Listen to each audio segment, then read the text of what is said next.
Hey, what's up everybody? Welcome back to the Saturday morning 3D live stream. And today we are creating that piece of art you saw in the countdown live from scratch, from start to finish. And I'm gonna try and do it as fast as possible. One of the reasons, I mean, there's a lot of reasons why this art and why I'm doing this, but I'm trying to learn Unreal Engine 5. I've been trying to learn it for years, and I'm really tired of the number of tutorials on YouTube that show you a really nice piece of art, but then they don't show you how it's done. They'll do an overview, but they don't get into the details. Like, we all want to know how it's done, because I know I want to know how it's done specifically. So that's why I'm going to show you guys how to do it this today, step by step. No added plugins, all for free in Unreal Engine 5. I'm such a sucker for these environments. Let's just hop right into it, and I'm gonna show you guys what is up here. Let me do a couple of switcheroonies, and boom. Y'all should be seeing this. Yeah, so this is the scene, you know, bam, bam, bam. We're gonna create. We're going to talk about the water, we're going to talk about some foliage, we're going to talk about some rocks, we're going to talk about this lighting, this overcast lighting, which is a big part of it. But first, we're going to talk about the reference, right? So these pictures were inspired, well, not inspired. Me and my buddy Adam, the guy who wrote the music, the ambient music that y'all heard at the beginning of the stream, we went to Newfoundland, to St. John's, Newfoundland specifically, to capture fog on film. And we went to a place called Signal Hill in St. John's, and this is Signal Hill. I think there was like a battle of Signal Hill at one point, and it was beautiful. Very windy, very, very windy. Y'all may have seen the Mortality Run art that I did a while back with the car and the ocean and the factory in the back. If we were to take this camera and pan to the left, you would see that ocean. This is Cape Spear, very, very close to Signal Hill, as you can tell by the weather, the lighting, etc. So what I'm doing is I'm using my own photography as reference, and this is the shot that I took at Signal Hill in St. John's, Newfoundland, and we're going to recreate this today as quickly as possible. We're just going to get through it, we're going to get to it, and then I'm going to go over all the challenge winners for the weekly challenge, which happened to be Monument as well. This is kind of a monument in its own. So let's get to it. This is PureRef, by the way. Links in the description. I got you a link to Unreal Engine 5 if you want to download it and mess with, you know, some environments along with me here today. And then a link to PureRef. This is how I'm looking at my reference imagery, which will just be off to the right side of the screen. We're just starting from scratch, guys. We're gonna get into it. Let's go File, New Level. I'm gonna start with Basic. We're gonna create this thing. Yep. Control Shift S, or rather, let's just file Save As. We're gonna save current level as Signal Hill Round 2. Signal Hill Round 2. We got a super chat. Render Rise, what's up, yo? Thank you very, very much. You say loving the content. One of my greatest inspirations. Oh gosh. Keep it up. Keep doing some good stuff. Keep getting inspired. I appreciate it. We got a lot of people in the chat here today. We got 584 people popping off. What is up, everybody? I see we got Visual, one of the moderators up in here. I always got Sodamonte in my ear behind the scenes, so he's hanging out with us through the entire stream. These are the moderators on the Create with Clint Discord server, linked in the description also below. What's up, everybody? We got Mr. Ants. What's up, Mr. Ants? Chilling from India. Yeah, Zeus Creates. Good to see. I loved your art that you created for this weekly challenge. Let's get into it. Y'all are here to learn. So let's learn. All right, we started that new level, right? If you hold right click and use WASD, you can fly around. Q and E will boom up and boom down as well. You got some icons here. This is some basically our different, we got some lighting, essentially. We got some volumetric clouds. chilling up in here.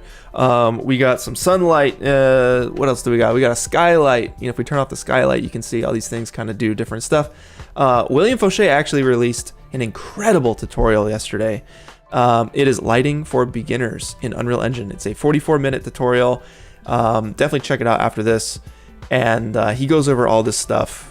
And I'm gonna be using all these things that he goes over in that tutorial. So if I hit Control L and use, yeah, I can kind of move the sun around and stuff, and you can see how it hits. It affects the clouds differently. This is super powerful. This is Unreal Engine 5, and where it's default set to Lumen. When you open up the program, there's a couple things I didn't show you guys when you first start a program. I believe I'm in a, it's either TV and film or games. It honestly doesn't matter. But I started with ray tracing clicked on in case we wanted to switch to ray tracing. I'll get into that a little bit later. But the first thing that we want to do is look at our reference and ask ourselves, okay, well, we have to figure out this overcast lighting, and we need to figure out like what elements are going to go into our scene. I'm going to be using Quixel Mega Scans because it comes free with Unreal Engine 5. Believe it or not, it's insane how accessible Epic Games makes all of this. And then there's some shrubs that we're gonna like paint on. We'll talk about painting on with the shrub brush and everything. And I'll quickly model this little totem here in C4D. You can do it in Blender, whatever y'all want. Simon, what's up, dude? Thank you for the super chat. You've been watching since Corridor, since you were 9 or 10. You're 20 now. That's a straight up decade. Keep doing your thing. Love the vibe. Thank you, Simon. Much appreciated. Thanks for being here. Thanks for learning with me. Let's make this easy for you guys. Let's make this easy. So we're in our scene. Like I said, right click WASD to move around. The first thing I'll want to do is kind of lock my camera, figure out what my camera is, what I'm looking at. And I'll probably start with, let's see. I'll probably start with that totem that I modeled. I already have it. That'll show me my scale. So I mean, otherwise, let's see. Let's do. Where would you be? Mesh, monument, V2. I'll just drag this out right into the middle. We can have our. We can just zero this out over here on the right side on our transform values. So we kind of know our scale. This is something that I made in C4D beforehand. You can place whatever you want here. You can place a mannequin, you can place a box.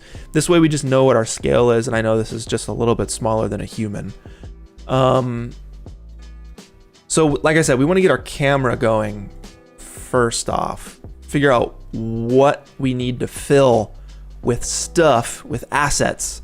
Because we only need to fill so much. We don't need to fill the entire environment. That's going to take too long. We just need to fill we need to fill this much, right? That's as much as we need to fill. So I'm gonna go over to the top left here, place actors, and type in camera, and we should have a cinematic camera actor right here. I think if we type cine, it might be a little easier. Boom, the cine camera actor. I'm gonna drag this out, and you see a little preview here. I'm gonna right click it in our outliner, apologies, and pilot this thing.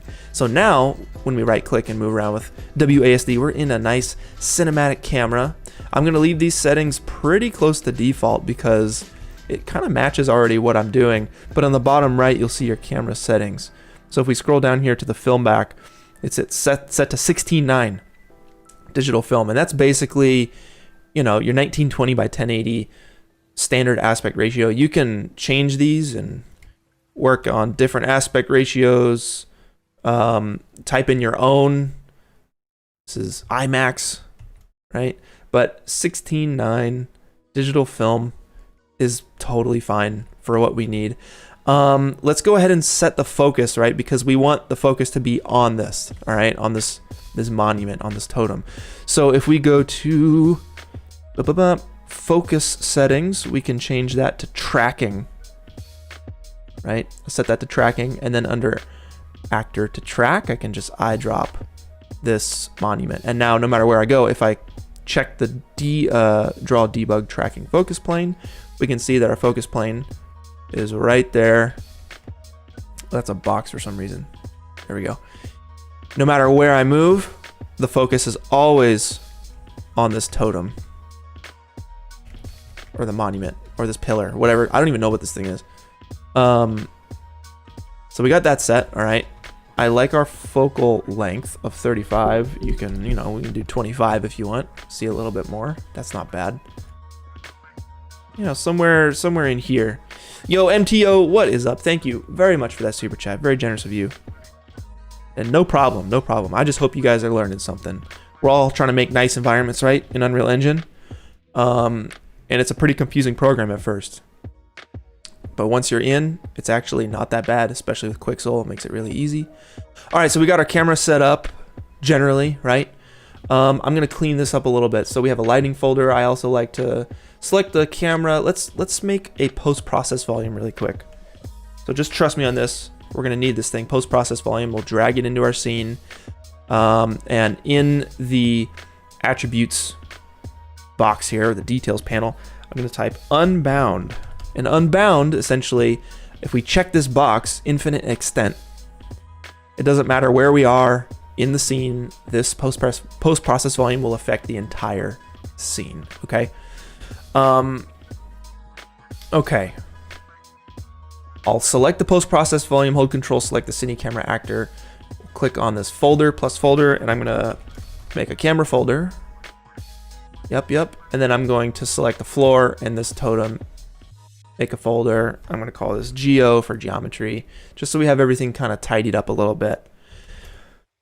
From here, let's see if we can't get more of an overcast look for our lighting. Oh snap, we got William Fauché up in here, son. Oh, I was just talking about your lighting for beginners tutorial you dropped yesterday. I think it was amazing. I watched it last night and it's just such a great, if you guys don't know anything about lighting in Unreal, that's definitely one to check out. And even if you do know a thing or two about lighting in Unreal or trying to figure it out and get a grasp on it, he does a great job of just like making it really easy for everybody. Yeah, Will, you're the one, dude. You're the one.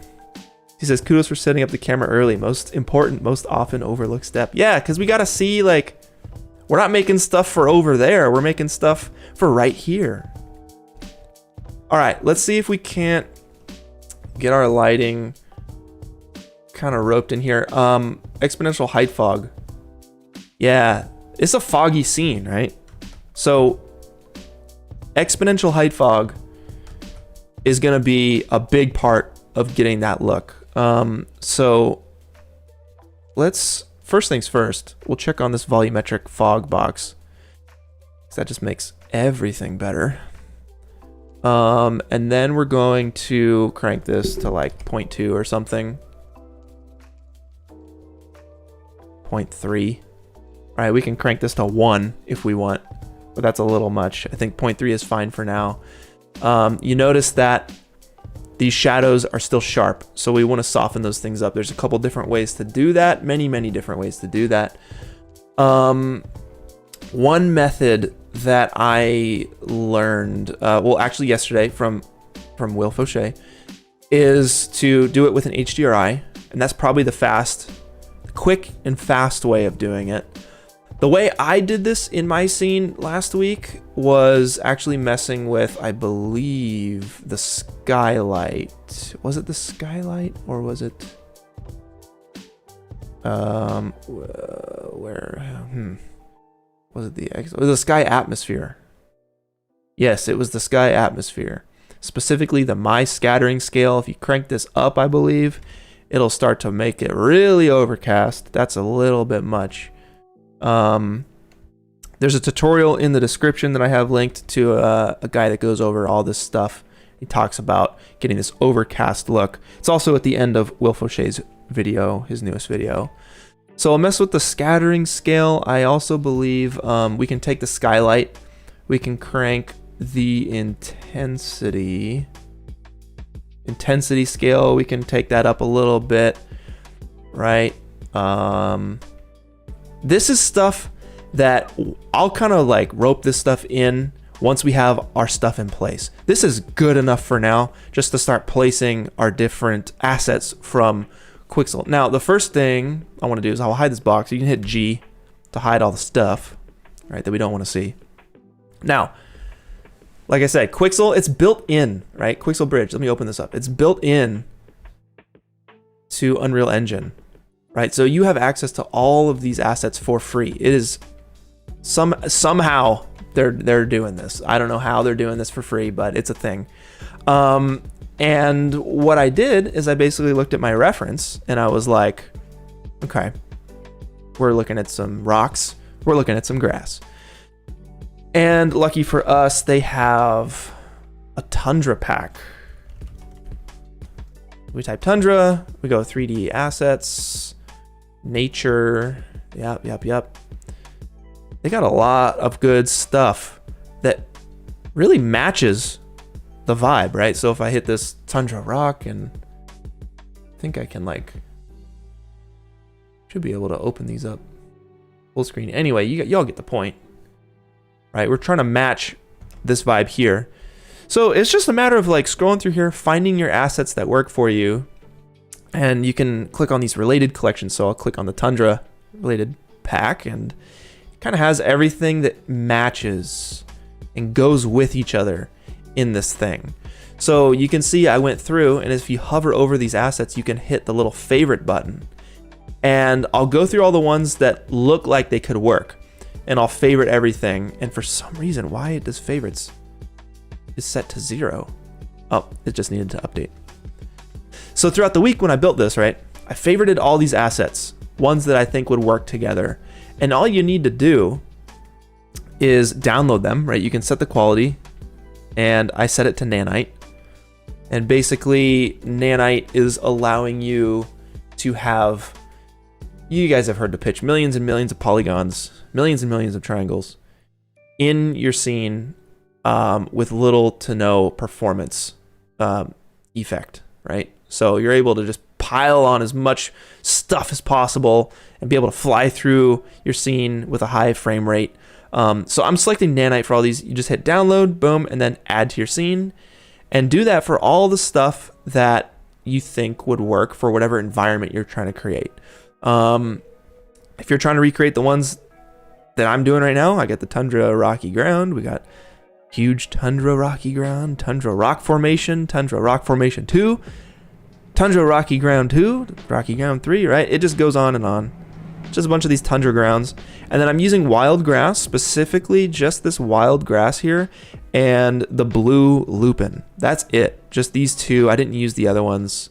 And I didn't even use this swampy ground surface material, right? It's just these photo scans plus these 2 pieces of grass and this custom little totem that I made.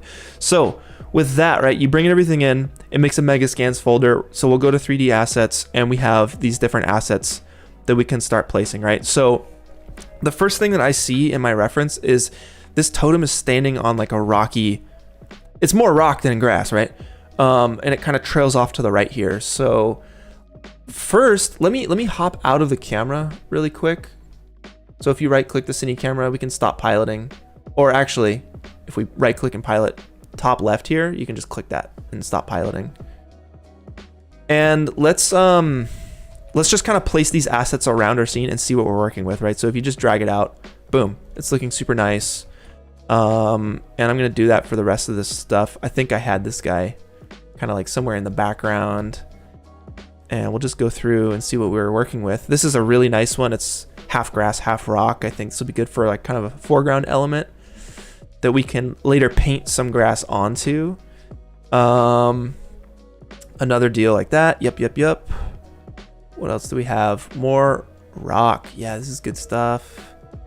Very good stuff. What else do we have to work with? This is a nice little piece there. This stuff is awesome.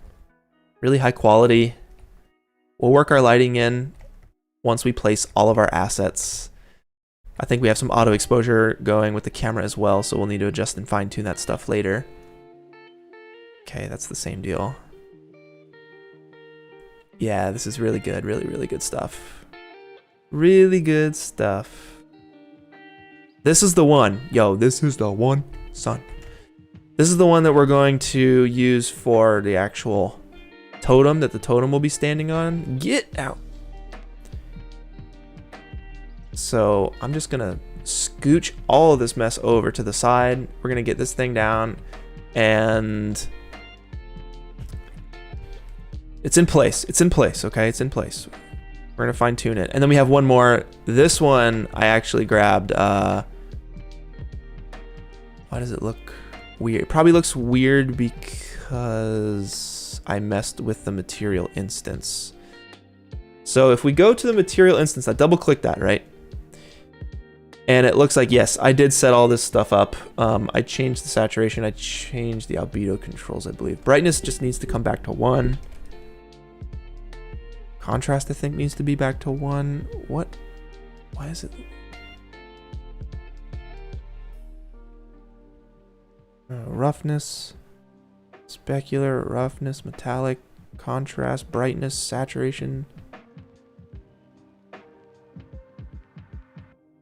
Interesting. I wonder why it's just darkness.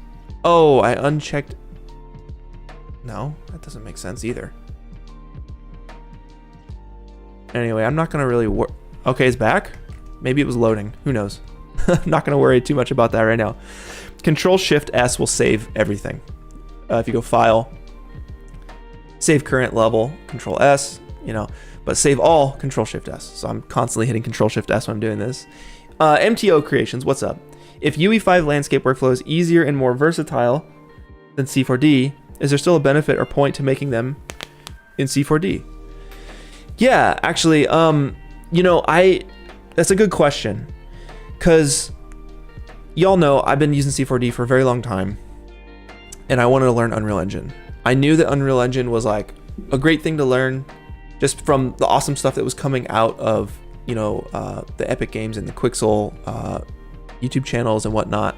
There's just some really cool stuff being made with it, and it's in real time. I'm like, ooh, I wanna get into that, because in my mind,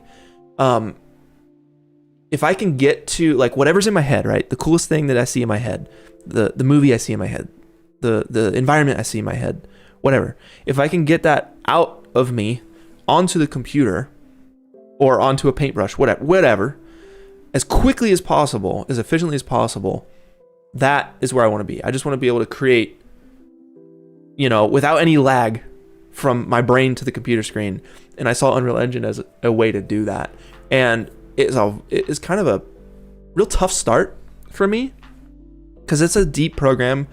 But luckily nowadays there's tutorials are coming out. They're getting real good. William Fauché, shout outs. Yeah, that dude's the best. I'm trying to do some stuff, you know, trying to make it easy for everybody, make it fun for everybody.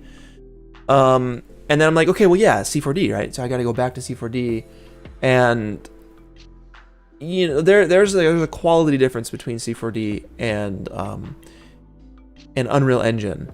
It kind of reminds me of the days of using physical renderer, when like you had to type in all your global illumination settings, you had to type in all of your bounce settings, you had to type in all of these render settings, and you're like constantly moving back and forth between all these different render settings to try and get the most realistic look. Well, you know, Redshift, Octane, Arnold, all those non-biased renderers, when you hit render, it's just perfect. It's real life.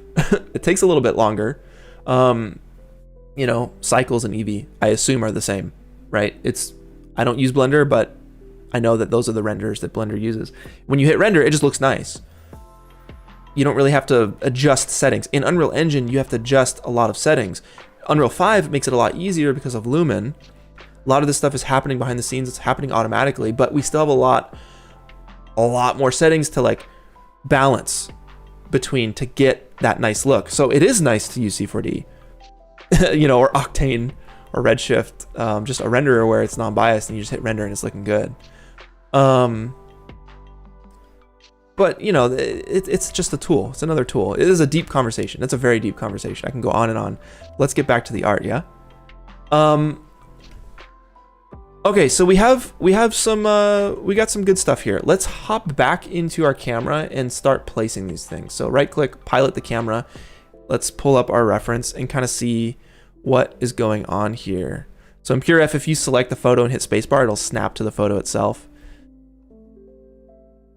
Right, and I'm just going to kind of like dock this down here for you guys so we can get an idea of what's going on and what we need to do. Okay, so first thing, this totem is gonna be up here. Now, if you're snapping, if these different things are snapping, right, like tuk, tuk, tuk, tuk, tuk, tuk, and you want to turn that off, you want to get more precise with it, you're just gonna untoggle these little options up here. This is grid snapping, this is angle snapping and scale snapping. So now you're free to move around. And this looks to me like, if we look at the reference, we're kind of above it, right? So we need to kind of lock in our angle a little bit more. So once again, right click and press E to boom up. And I want to kind of shape this little pond area, this little like this puddle area with the back of this rock, probably something like, I don't know, something like that looks good. And I'll actually scruncho down on this thing. And we can bring our totem. I'm hitting spacebar to toggle between position, rotation, and scale. And we'll just kind of orbit this guy just a little bit like that. And that's generally okay. Like, you know, we're gonna rope things in, right? We're gonna rope things in. We have a nice little like rocky horizon line, so I can probably grab some of these guys. I can scrunch this down as well. You don't want to go too far with it, but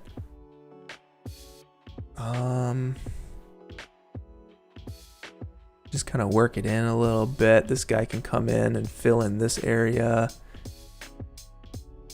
Just crunch him down a little bit.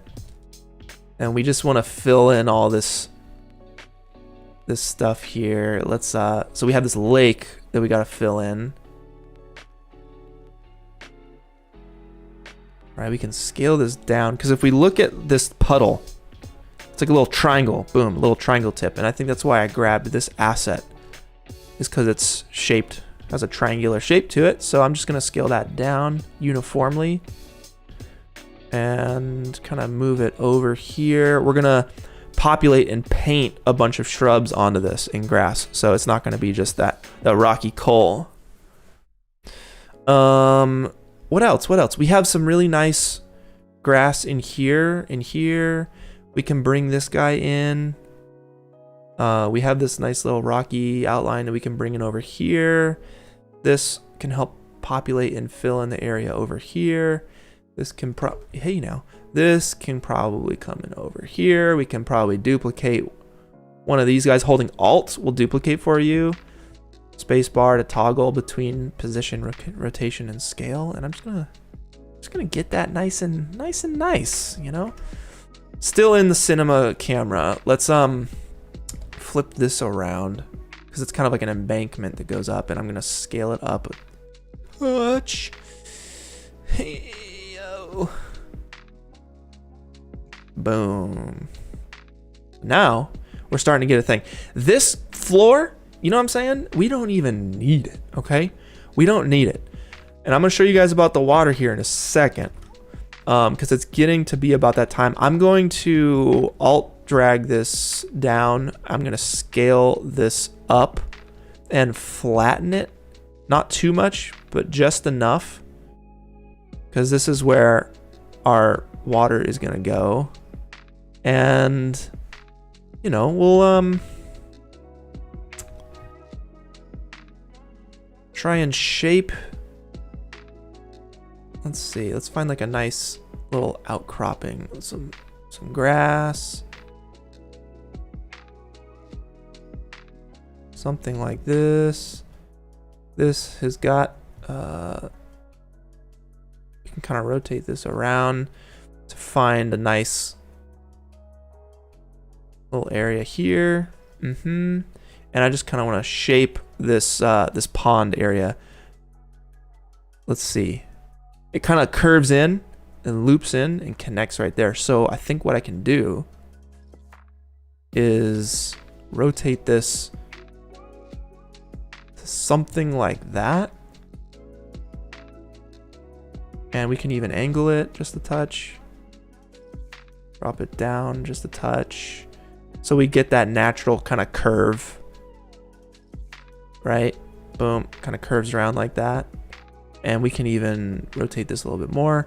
This is like the fine tune, right? Fine tuning it just a touch.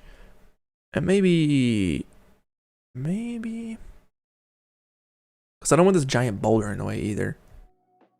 Something like this. Something like this, yeah. There might be an area over here that needs to be filled in. So I'll duplicate this guy, holding Alt. We'll get this in. Boom. I'll flip it. Something like that.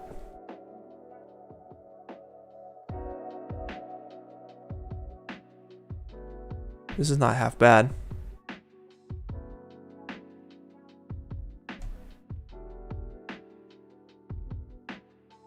Not half bad, yeah? Okay. So based off the reference, right, it looks flat here and it kind of curves up just a little bit up to this area, right? So I think what I'll do, we almost don't need this. I'm going to delete it. This bit, you see how it kind of comes up here as a little lip? Well, maybe what we can do is just angle it like that. Drop this down. Yeah, that feels pretty good. Let's rotate this guy. Yes, we want more of the grass. So that's feeling a little bit better to me. And we'll drop it down. We'll scoot it over. Something like that looks pretty good to me, okay?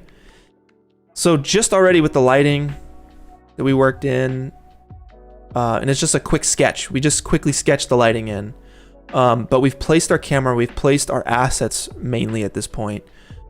The next thing, let's get the water in here, because the water is a new thing that came out later in 4.2.7, who knows. And it's still a thing in UE5, of course.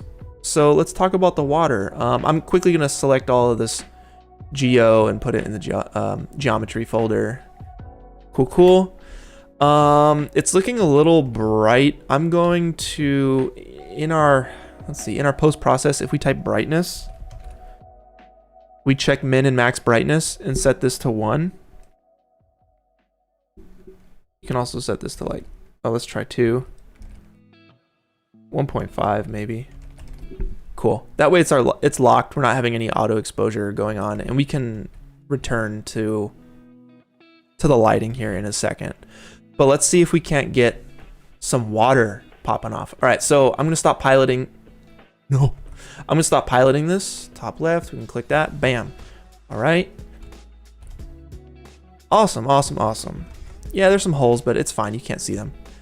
Now water works with landscapes. Okay, so let me try and remember. This is the first thing I did early this week. I think the first thing you got to do, actually, we got to go to plugins, type water, and you check these two. You'll have to restart your engine, but you have to check these in order to get the water. And I believe if you just type water up here, then you have all your water stuff, right? So I was messing with the lake, and if you try and drag out a lake, it's not gonna do anything because it needs a landscape to live on, essentially, right? So I'm gonna make a landscape. Top left, right, select mode. If we go to landscape or shift F2, we're gonna create a landscape, or essentially just a floor or a grid for landscape stuff to happen on. This is way too big. We don't need this much. So I'm gonna take I'm gonna make this 7x7. Number of components, we could probably just do 4x4. We really don't need that much. This is plenty, okay? And I'm going to create this, okay? Now we can paint a bunch of different hills and stuff, but we don't need it for that, really. I'm gonna undo that. We just need it for the water, because the water is gonna populate this, right? So let's go ahead and go back to select mode. Okay. And let's grab that landscape and I'm going to reset the PSR. That brings it like over here. All right. Okay.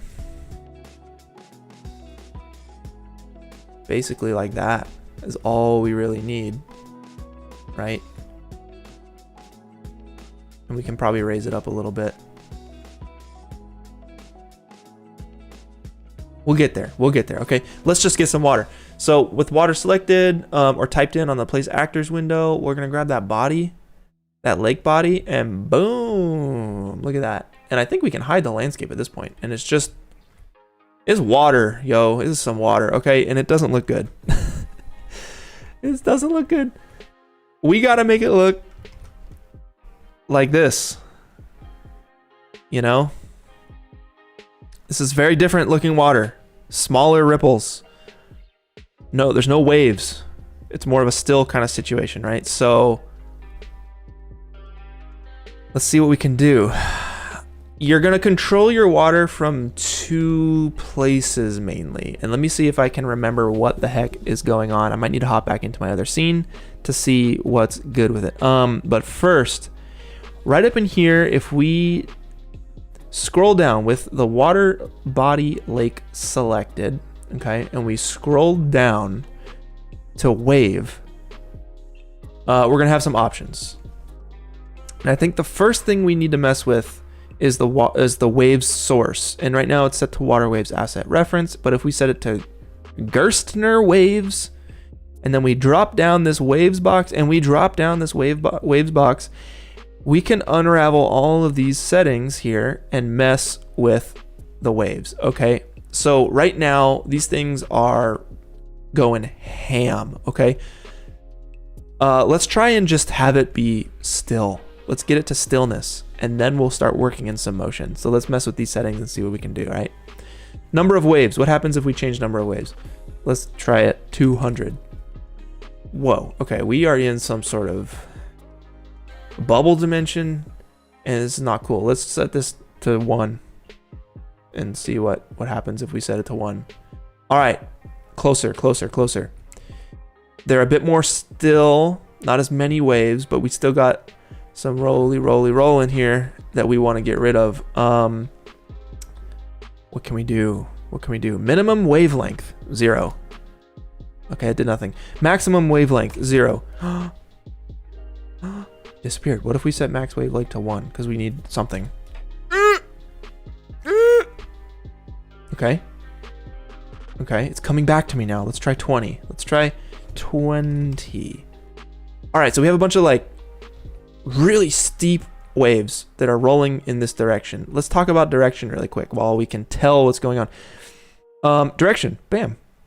We can change the direction of the waves, see which way they're going. We kind of want them coming towards camera, because in the reference the water was kind of blowing towards camera, but it's really intense. I think it's the amplitude that's killing us. Max amplitude is too much. Let's try 0.2. Ah, so much better. Okay, guys, we're doing something. We're getting there.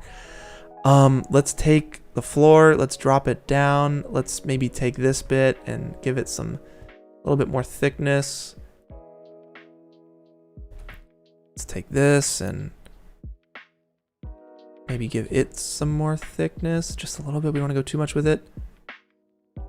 And maybe we angle it a little bit like that. Something like this.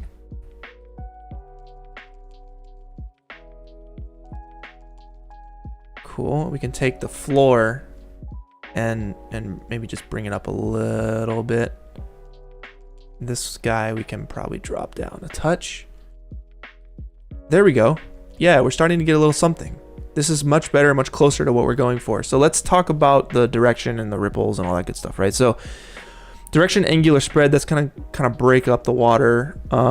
If I set that to 0, wow, it looks like nothing happened. But if I crank it to 3000, it looks like nothing happened. So most of my time throughout the week creating this art was basically messing with the water settings. So many water settings, okay? Or not so many, it's more just fine tuning, finagling these things to like get the look you want, and I still wasn't quite happy with the look I want. The reflections aren't quite right either. We're in Lumen right now. Also, let's note here that this water, right, is it's kind of weird looking. Which brings me to the water settings. Let's talk about those. So we have, right, we dropped the lake on the landscape, and we have these points, and we can bring these points in to just kind of be the area that we want. So that's what I'm gonna do. We're gonna hit these points, bam, amazing, amazing, amazing. Now we just have the area that we need, and we should be able to just move this. This works. Yeah, it's totally fine. If you select something and hit F, boom, you'll snap to it. And we'll hit G to get rid of all these icons. All right, so now we don't have any water chilling outside of the area that, that we need it. And of course, we still have our camera, our cine camera to hop into. And this is what our look is gonna be like, okay? Okay, so we kind of have everything like ballparked in at this point. We have our water ballparked, we have our lighting ballparked, we have our like terrain more, I'd say more than ballparked in. It's really lighting and water at this point. The only thing that we need to add would be our shrubs and to paint our shrubs in. So I'm just gonna grab some kombucha really quick. Not sponsored, by the way, but this is my favorite brand. Gotta say, GT's pops off. And then we're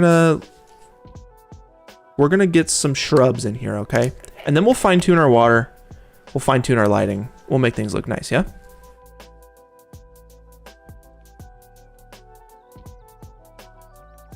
Big Dutch asking if I'd use Fresnel to have the water look a bit more realistic. One thing, I think the biggest thing to have the water look more realistic is to change our reflection method. So if I go to my post-process volume and I type reflection, and the method right now is lumen, but if I change it to say screen space, we're gonna see, that totem or that monument right up in there in that reflection, which is kind of what it should be doing. Or you can go ray traced and have it look really nice. And that's what I did my final render in, was ray traced. So once again, I'll show you guys what this looks like. Final. Boom. So that's ray traced water. I tweaked the settings. We're going to do that. We're going to tweak the settings. We're going to get these shrubs in here. There's wind. If you notice, the wind here is looking really nice. So that's an easy checkbox. And our lighting looks a little bit different. So we'll go over that. And obviously our little pillar is textured. Got some camera shake. That's done in After Effects. I have some film grain. That's done in After Effects. Vignette, After Effects. But you can do it in Unreal, and I'll show you how to get that. Because it does help the vibe. It helps kind of like, once again, rope it in. We're like 50% there at this point. So let's I'll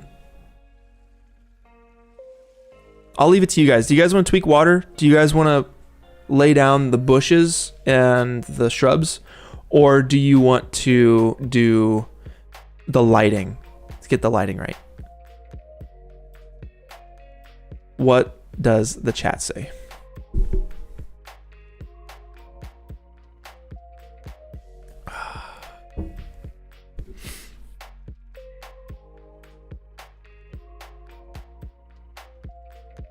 Christopher, I appreciate that, man. Thank you. I'm glad to be here as well.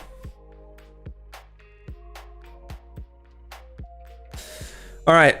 Taran says lighting, tweak the water. We got lighting, we got bushes, we got shrubs, we got lighting, we got shrubs. This is tough. Lighting, light and fog, lighting, lighting, lighting, water, lighting, everything. It's all going to happen no matter what. Let's get the fog. Let's do some lighting, and then we'll hit the water. So lighting wise, so far what we've done a recap we have exponential height fog popping off. That density is doing its thing. 0.3. You can break the slider and go beyond, right? So like if you try and crank it, it's going to go to 0.05. But if you type in a value, say 10, you know, it can go beyond. So I'll crank it up to like 0.5. Another big note here is this volumetric fog box is checked, and that is very important. We have a skylight where we took the intensity scale to 2. All right, so it was at 1. I bumped it to 2. And you see how in the reference, it's more milky kind of lighting. This is looking kind of bleh right now. I think I need to diffuse the light more so. So in our directional light, we can, let's see. I'm gonna take the temperature and actually warm it up just a touch. I know fog and stuff goes cool, but the reference image is a bit more warm. We're still getting like kind of a direct sunlight look. If I go to my sky atmosphere, and again, we scroll down to the atmosphere the my scattering scale. If I reset that to default, it's looking like direct sunlight. But if we crank the my scattering scale to like 2, it's really going to get that overcast look. But I think this is too much.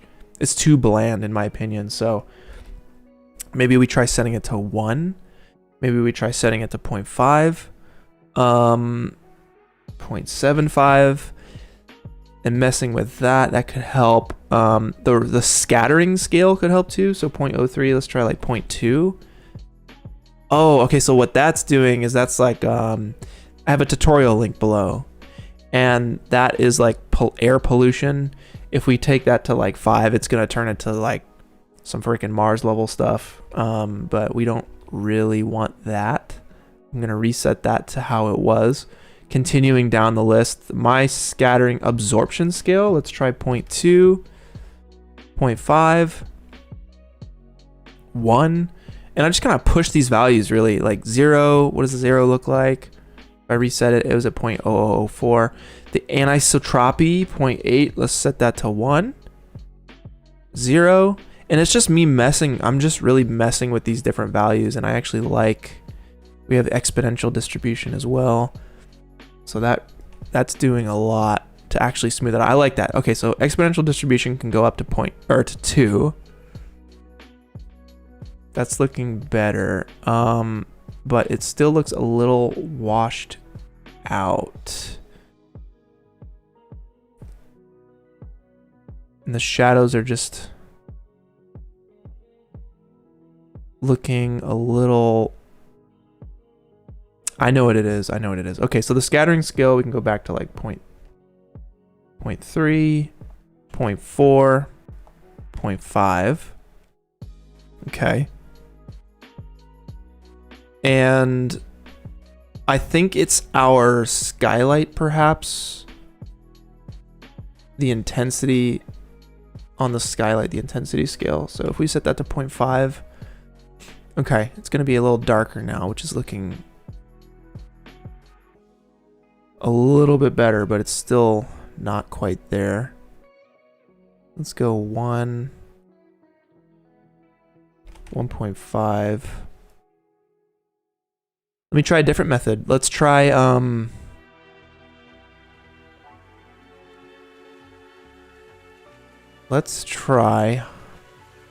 doing this with an HDRI just to experiment. So settings, plugins, you're gonna have to type HDRI. Check that, restart your engine, and then when you go to lighting, boom, where is it? Lights, bam. You'll have your HDRI backdrop, and we drop that in and drop it down. We don't want that background. We definitely don't want that background. And I'm wondering, so the exponential height fog is kind of covering it, but not really. So I think there's another way to do it. Like if we go to if I turn off Where are you? HDR backdrop. We turn that off. If we go to our skylight, I think we can load a cube map. Should be able to load. I'm not exactly sure the way to do this. And I know Will Fauché talked about it in his tutorial on lighting yesterday.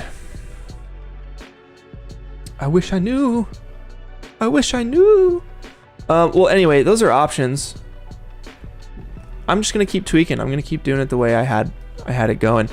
Your source soft angle on your sunlight. I believe if we adjust this, it'll soften out the shadows a little bit. If I set it to like 100, that does a pretty nice job of softening those shadows. And I'm also gonna take this rock. I'm gonna boost it up a little bit and drop it down. Yeah. Alwyn, my dude. My chance of failure is absolute 0. You know, I remember you saying that last time, and that did a lot for me. Cause you know, you're kind of right. It is absolute 0. Because no matter what I do, I'm doing something. Okay, exponential height fog. Maybe we need to do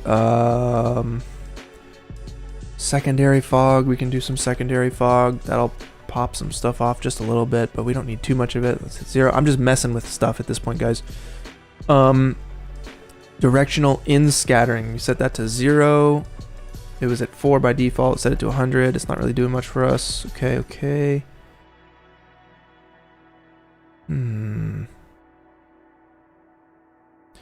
GB Dude Gamer. God rays. You want God rays? Love the content from Canada. Where from Canada? I love me some Canada. This technically was taken in Canada. Newfoundland, right? Is Newfoundland Canada? It's up there. God rays. See, the thing is though, God rays is not really a thing in this. You know, we're going for overcast. Ain't no God rays up in here. Skylight. Okay, I'm just kind of going through here. Volumetric clouds, sky atmosphere. Atmospheric height. I'm gonna set that to. Ooh, okay, so that's doing some stuff. It was at 60 by default. If we take it to 50, 40, 20, 10, 5. The difference between 5 and 60 is a thing. And I kind of like 5 a little bit better. I need to mess with these my settings. Exponential distribution.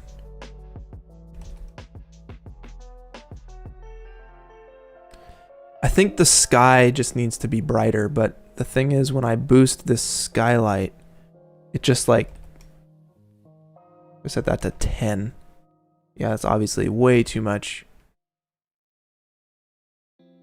Could it be the sky atmosphere? See, that looks better. I think it's the sky atmosphere that's graying it up like that. Sky luminance factor, aerial perspective. 21, okay. Oh, that is great. Height fog contribution, okay. So back at default, it's 1. Let's try setting it to 3. Yes, okay. 5. Yes, much better. Much better. I'll do it at 5. And I'm just messing. I am just messing here. This is the art direction tab. And it certainly helped me art direct it. Maybe even 6. All right, and then let's do some vignetting. So in our post-process volume, if we type in vignette and we turn on the intensity, we can really work this vignette in, because in the photo, there's some vignetting going on here. There's definitely some vignetting going on. So in the post-process volume, once again, we're gonna get some vignetting. And let's go back to our exponential height fog and maybe set it to 0.4. If we set it to 0.2, yeah, 0.4, 0.35 perhaps is looking pretty nice. All right, so one thing I can do is also bring down the brightness of these assets. So we're still talking about lighting. We're gonna hop over to the water in a second. This is looking a little bright. So what we'll do is we'll select the asset, we'll double click this rocky ground tundra, and we'll set the brightness down to like 0.5. I'm just gonna move this off screen so you guys can kind of see what is happening. Bear with me. Okay, here we go. So brightness was at 1. If we set the brightness to 0.5, why is it? Yo, it should be doing something. Oh, it's the wrong asset. That's why. That's why. So with the asset selected on the right here, you'll see materials. We can hit this folder with the magnifying glass. It's going to find it for us. Then we can double click it, and that's now the right one. So brightness, we could bring that down to like, right, that's 0. Obviously we don't want that. But 0.5, contrast is 1. So I'm just kind of adjusting it to get a better look. Now the water's looking a little green. It's looking a little washed out.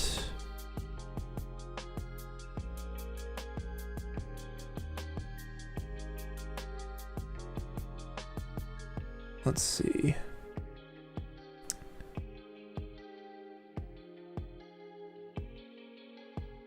Post-process, let's try some saturation. Global saturation, we can try 1.2. Yeah, that's looking a little bit better.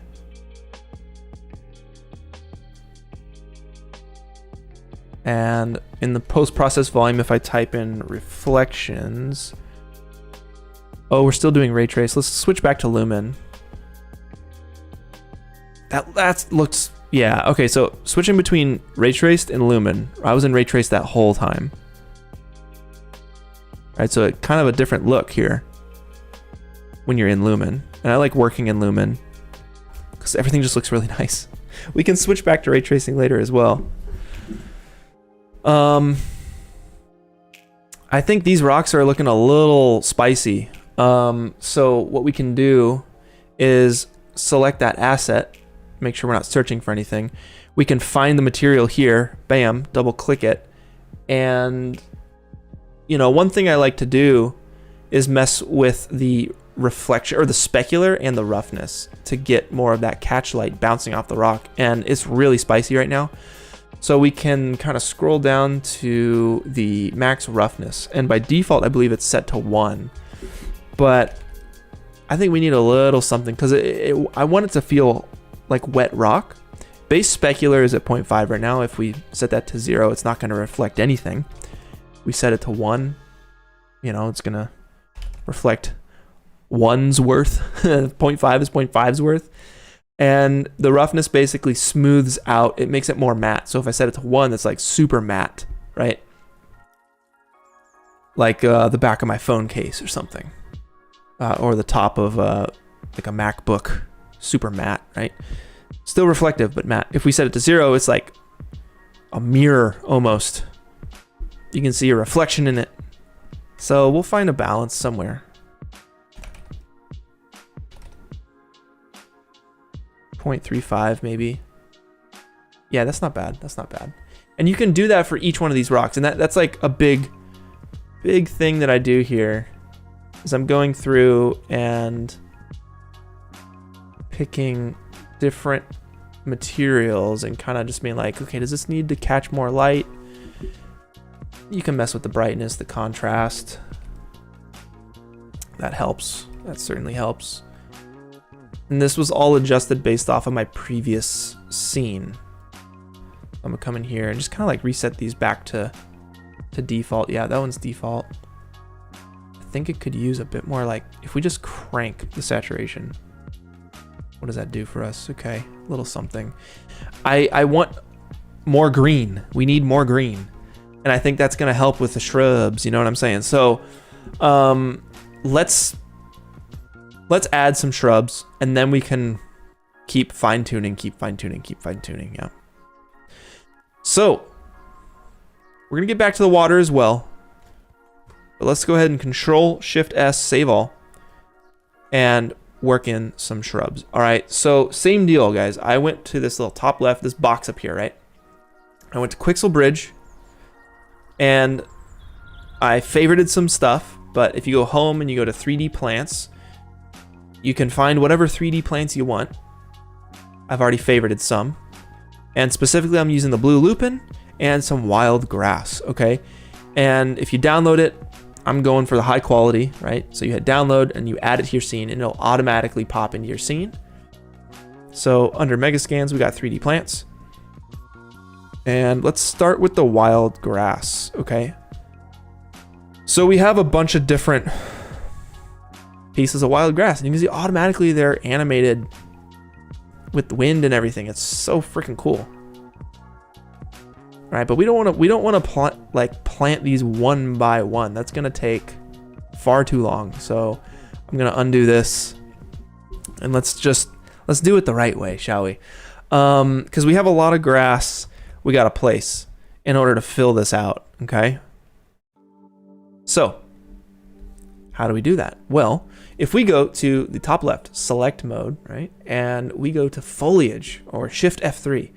That's going to bring us to our foliage painter kind of layout, right? And it's asking us to drop foliage into here. I think you can probably click this and add stuff. If I type wild grass, wild_grass, I can select the ones I want, or I can just drag and drop these guys. And I think that's what I'll do. So I want to make sure I'm getting, there's no right and wrong wild grass, but we double click this.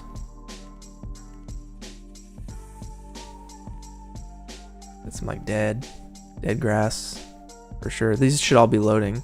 I think these are more dead, so I'm gonna go for the ones that are live.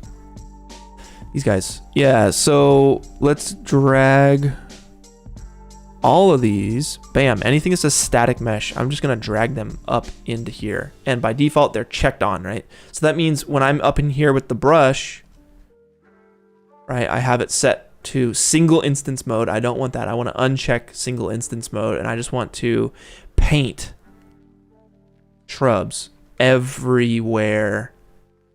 No, I don't want to do that because that looks like butt. I'm gonna undo that. But you notice that, hey, it works. It totally works. They're just big, right? They're a little big. So what I'll do is I'll select all of these guys, and you can see, bam, automatically this dialog tree came up, or this menu tree, right? I'll shift click everything and scroll down to touch. We can, oh, you guys can't see this. Let's get my big old head out of here for a second. So, thank you, Soto. Thank you, Soto. Cheers. I feel like Soto needs a mic so he can say what's up, everybody. But he says hello. So the scale, right? Bam. Set to 1. Cool. We want to chill these out. So like 0.5. If we set them both to 0.5, that means we're only getting 0.5 scale grass, and that looks a lot better.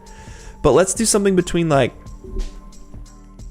0.35 and 0.65. That way there's a bit of scale variation in our grass. I think it'll make it look a bit more realistic.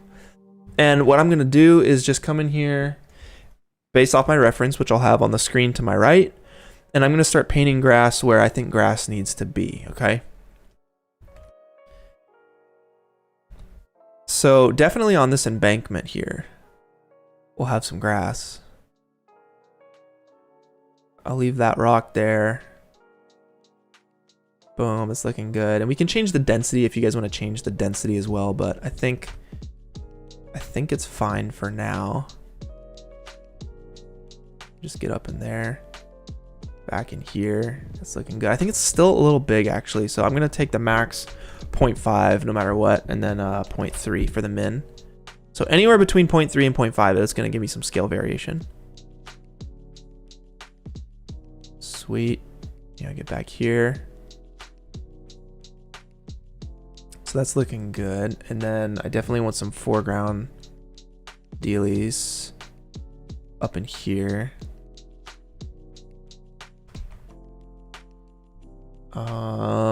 Some shrubs here because they, they're growing by the water. They feed off the water. They live off the water. So they're going to be by the water. You know what I'm saying? Bam. Looking good. We're going to just kind of get up in here a little bit, scatter them. It doesn't need to be thick.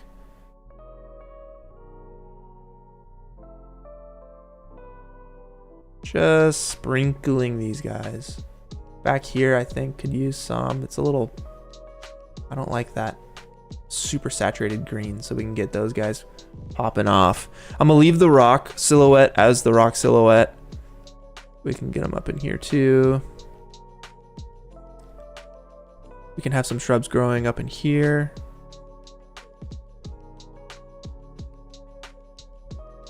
In the water, probably. We'll have some little water buds. I don't like those though.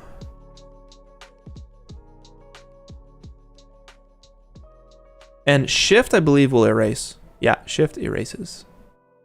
Very good to know. We'll get some little buds back here. Not on top, but just back in here. Kind of back in here as well. And I'll get a little silhouettes. I think some silhouettes back here are justified. Just popping up over the horizon a little bit, right? Maybe one there. This little guy back there. This little guy. Okay.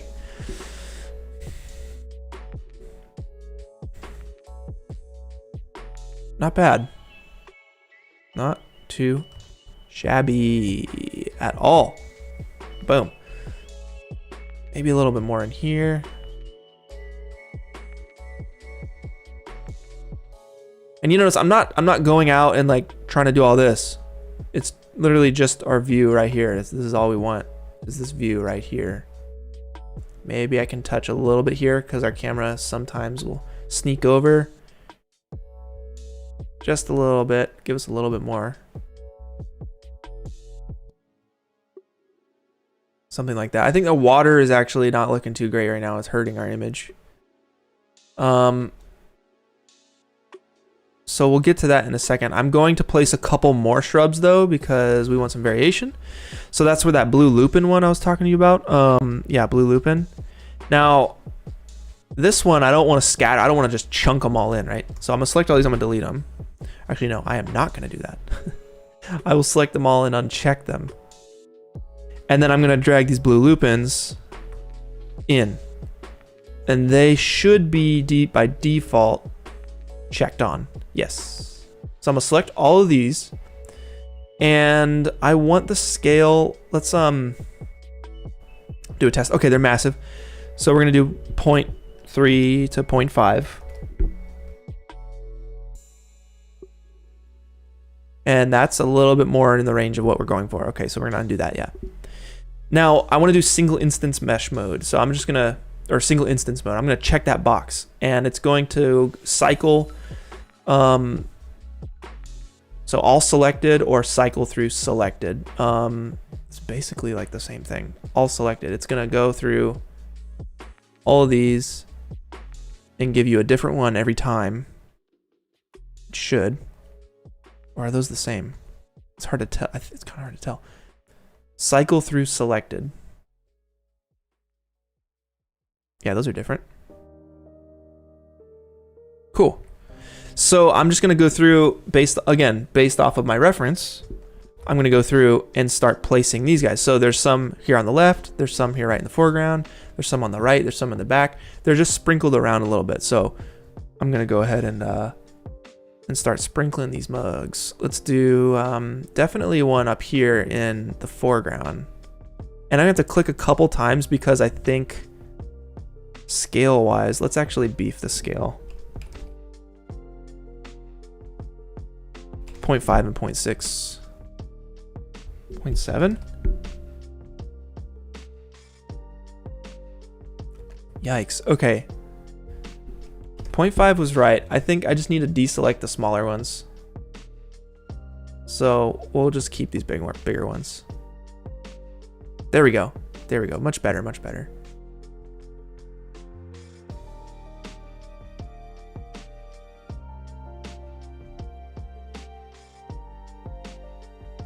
Awesome. And we'll just kind of paint these guys in.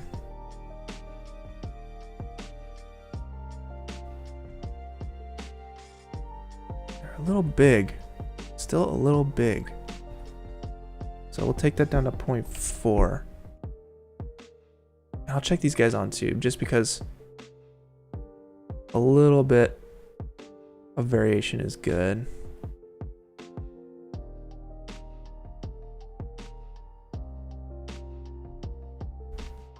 And just kind of populate this area back in here as well.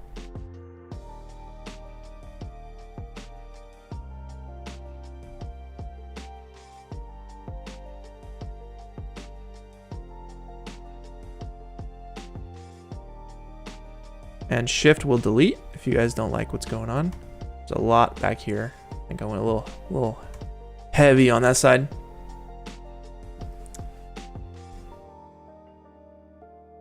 But that is not bad. That is not too shabby. Sweet. And you can go to town. You can throw in whatever you want, any sort of variation. I think the biggest offender at this point is the water, but before we get to that, let's just pop a quick material on this totem. So if I come up to this thing, and remember, right, we set our focus settings earlier on, so we're always looking at this. This is the focus of the image, right? So let's do same deal, guys, same deal. Let's go back to select mode, right? So we're back in as normal. If we go to Quixel Bridge, we can look for now. Go home, we can look for surfaces, and we can find a metal, a rusted metal somewhere in here. Metal, corroded. Yeah, something in here. I think I selected one. I already favorited it. Favorited it. That's hard to say. I didn't, but I know it's in my scene because I used it in my previous one. All right, so if we go to surfaces and we bust out rusty metal, it's either this one. It's definitely this one. Look at that. It's beautiful already. It's by default. It's looking great. We'll come back here, post up, and work on our water. Can also work on our fog a little bit too.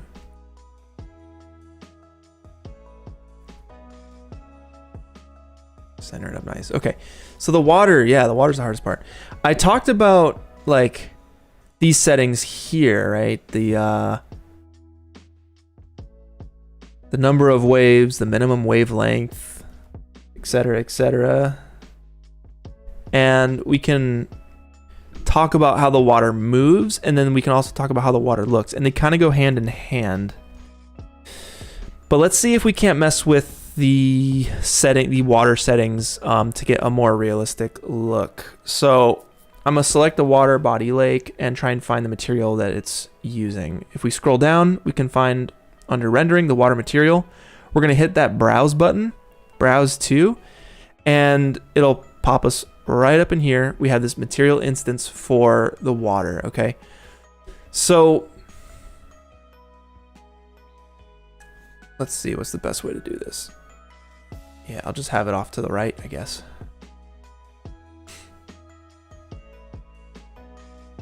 So default water, default distant water speed, if we set that to 0, it's just gonna do exactly the same thing. Okay.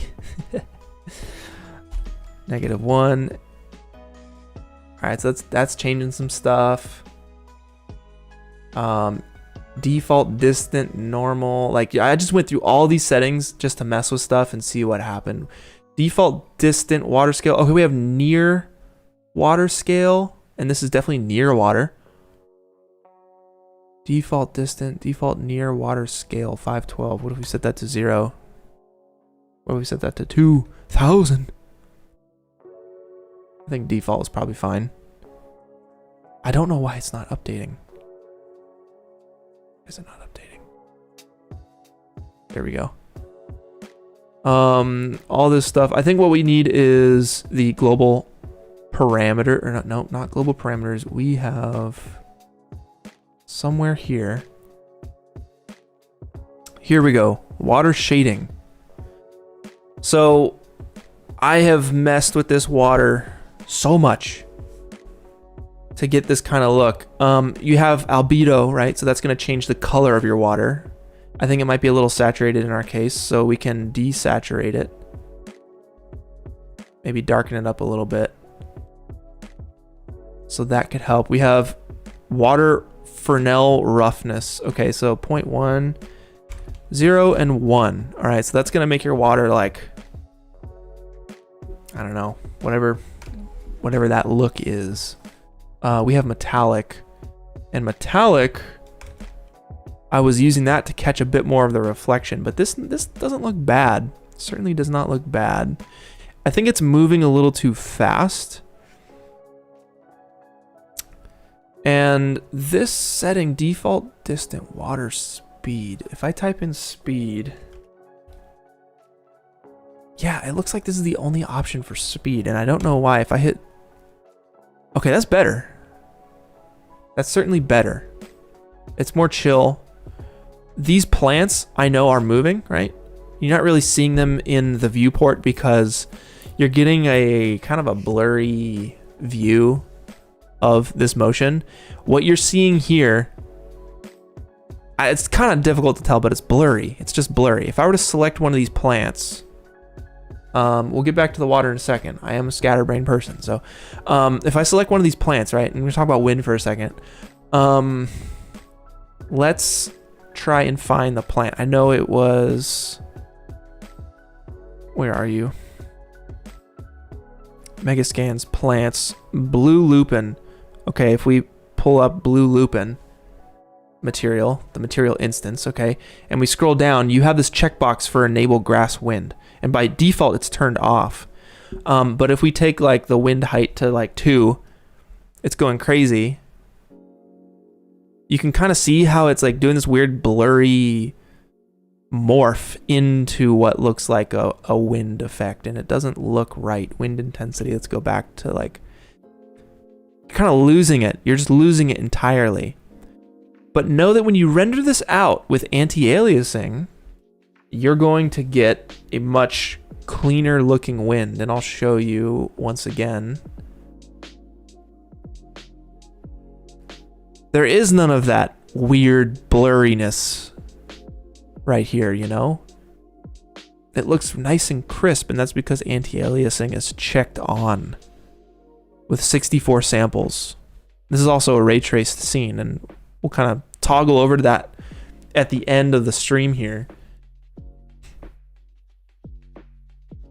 All right, so that's going buck wild, okay? That's too intense. But I just wanted you guys to know that when you render this out, it's going to look better. It's not going to look blurry like that. I'd say the biggest thing I did for lighting with the water, and it was like at least a full day of just tweaking water settings. Water body lake, right? If I have it selected and I scroll down here to these different wave settings, I was just messing with this. Constantly messing with this. All right, so that looks horrible. I'm gonna set the steepness of these waves to 0. Amplitude, fall off, like all of this stuff does stuff. It's just very, set that to 0. There we go. Okay, so that's more of like a still lake. 200 waves is way too much though. 20, all right, that looks like something, but not right. 2, go 1. Now the wavelength, when you crank this wavelength up, that looks a lot more still now. Because the waves are they're just coming, they're bigger. The waves are larger. But the smaller you get the wavelength down, the more of the ripples you'll actually see, and the number of waves, it'll start to make it look like almost like an anisotropic effect, where you have so much noise, so much small, long, stretched out noise that it just doesn't look good. So it's really like balancing between these two settings here to find the best setting and the best look for what you're going for. Number of waves set to 1 is probably the way to go for me, at least. And then that's not bad. That's certainly not bad. Now, if we go and set this to a ray traced look, so post-processing volume, reflections from lumen to ray traced, I think the water just looks a lot better, to be honest with you guys. It's deeper. You actually catch the reflections a lot better here. So my final render was with this ray trace lighting. I think it looks really nice. We can ray traced lighting mode. We can hit lighting for reflections. That is actually a setting that makes, when you're in Lumen, it makes it look a lot better. So if we go to project default, upgrading to hit lighting for reflections, and if you just hover over this stuff, it'll tell you what it does. This method gives the highest reflection quality, but greatly increases GPU cost, as the material needs to be evaluated and shadow rays traced. So boom, and then you can update the lighting quality, you can crank it up, but still I find that going to just ray trace looks the best. And then we have ray traced reflection settings. All right, so samples per pixel. If we crank this up to like 32, it's gonna chug, but it's gonna look better. Now I'm gonna show you at the end of the stream here, once we get to this point, how to export the highest settings. Because you don't have to crank this. If I go to, what is it? The little burger up here, top left, and I go to show FPS, we can see we're running at 8 FPS. You don't have to crank your highest settings in this little viewport view. I'm gonna set that back to 1, but you can use console commands later through the movie render queue to just export the highest settings. We're previewing it on, still settings that look nice, but we want to export the highest quality, right? So now that we've switched over to ray tracing, I'm just going to grab this rock here and bring down or crank the roughness a little bit, because it's a little bright.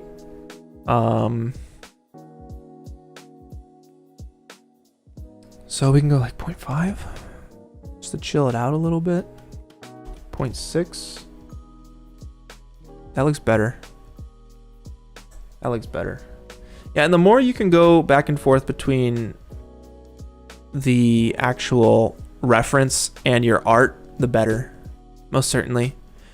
But this is looking pretty darn good, guys. This is looking pretty good. I'm trying to think if there's any other things we should talk about. Because I'm probably going to do I'd love to export this and show you what I'm doing in After Effects to bring it to the max. But let's try our post-process volume. I'm gonna show you guys grain real quick. If you type in grain, we can check film grain intensity and just, yeah, it's on.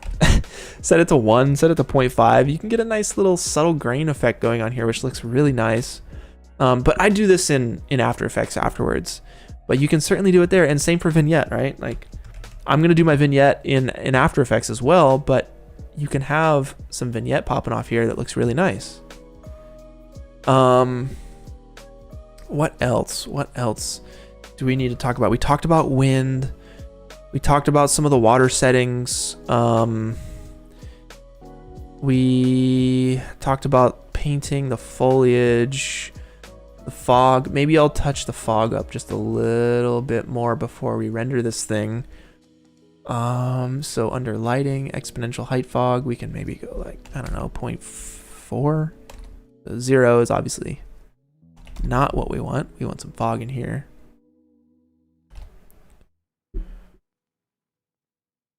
We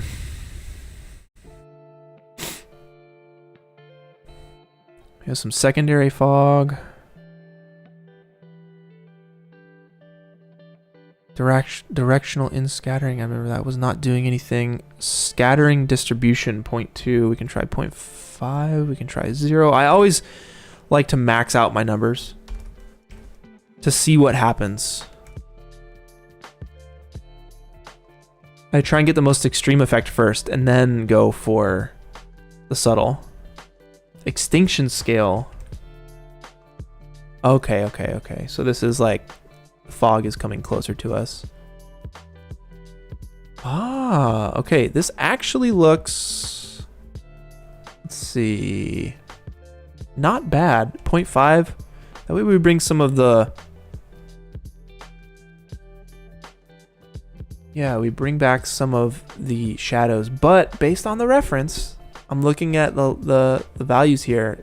This totem is a little brighter, and there's definitely some like diffusion going on, which we can do in After Effects. So maybe I leave that at 1, but it's good to know we have that there.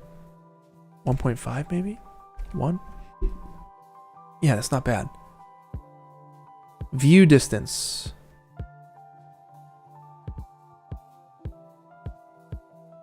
Yeah, we definitely want that.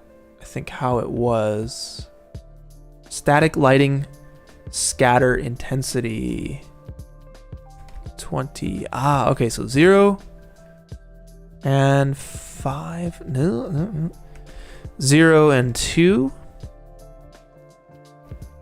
1 by default. I think default is good.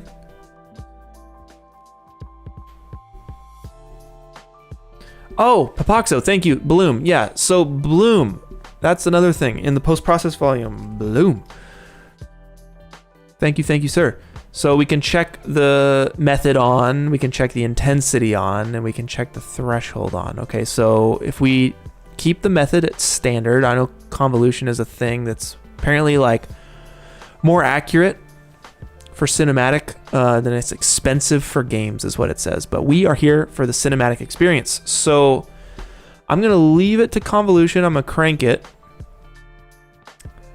Nothing is happening because I think there's a weird thing where like you have to do it in standard and then go to convolution and it's still not working. I don't know why that is the case. So I'm going to go back to standard. So we crank the bloom, but then the threshold is what determines what is blooming. The brightest part. Is it your whole image or is it just the brighter parts of your image? So the threshold will determine that.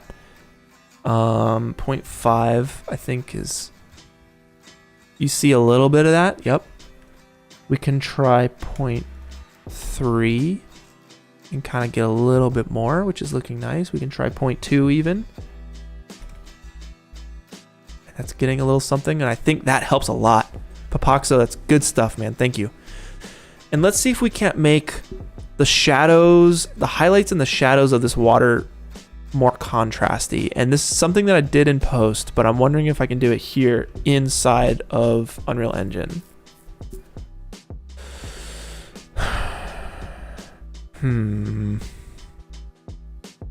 Okay. So I'm going to go to the water material by selecting the water, scrolling down and grabbing the water material, searching for it, and then double clicking it and popping back in here. And let's see if we can't mess with this to give us kind of what we're going for. Metallic. We set metallic to 1. It's not quite doing it. We can set the Fresnel roughness to 1. I don't like that. It makes the water look like foggy. And I hate that our sun is here. I'm going to actually adjust the sun a little bit and see if we can't get a better setup. Water roughness. Yeah, I feel like the water doesn't need to be rough. It needs to be crisp, sharp reflections, and the specular, of course, is doing nothing. Okay. Let's see about angling our sun, our directional light, and see what happens. So if I hit G, it'll bring up our, oh my God, it'll bring up our icons. Let's get that thing out of the way. Let's get this thing out of the way. Where's our sun at? Where you at, sun? Directional light. Get down here. And let's rotate this mug. Okay, so the sun is doing a great job of like actually brightening up the sky for us, which we want. And the question is like, is it noon? Is it sunset? I don't like the sun reflection in the water.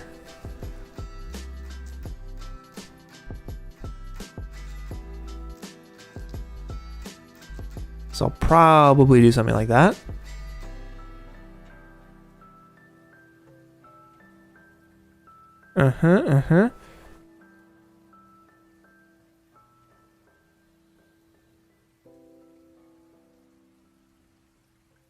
And I think it needs to be a bit more overcast. So I'm going to go to the sky atmosphere, hit the my scattering scale.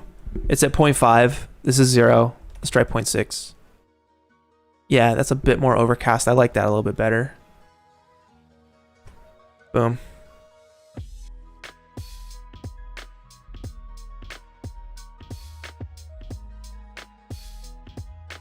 A secondary, can we add a secondary noise to the water? I'm not quite sure. I'm sure we can. Let me show you how confusing this is. So if we go to the material instance, we pull it up and we want to go to the master material. Let's go to the parent. This is the parent. Okay, so we'll go into here. And then the parent of that is the water material, which is all this stuff.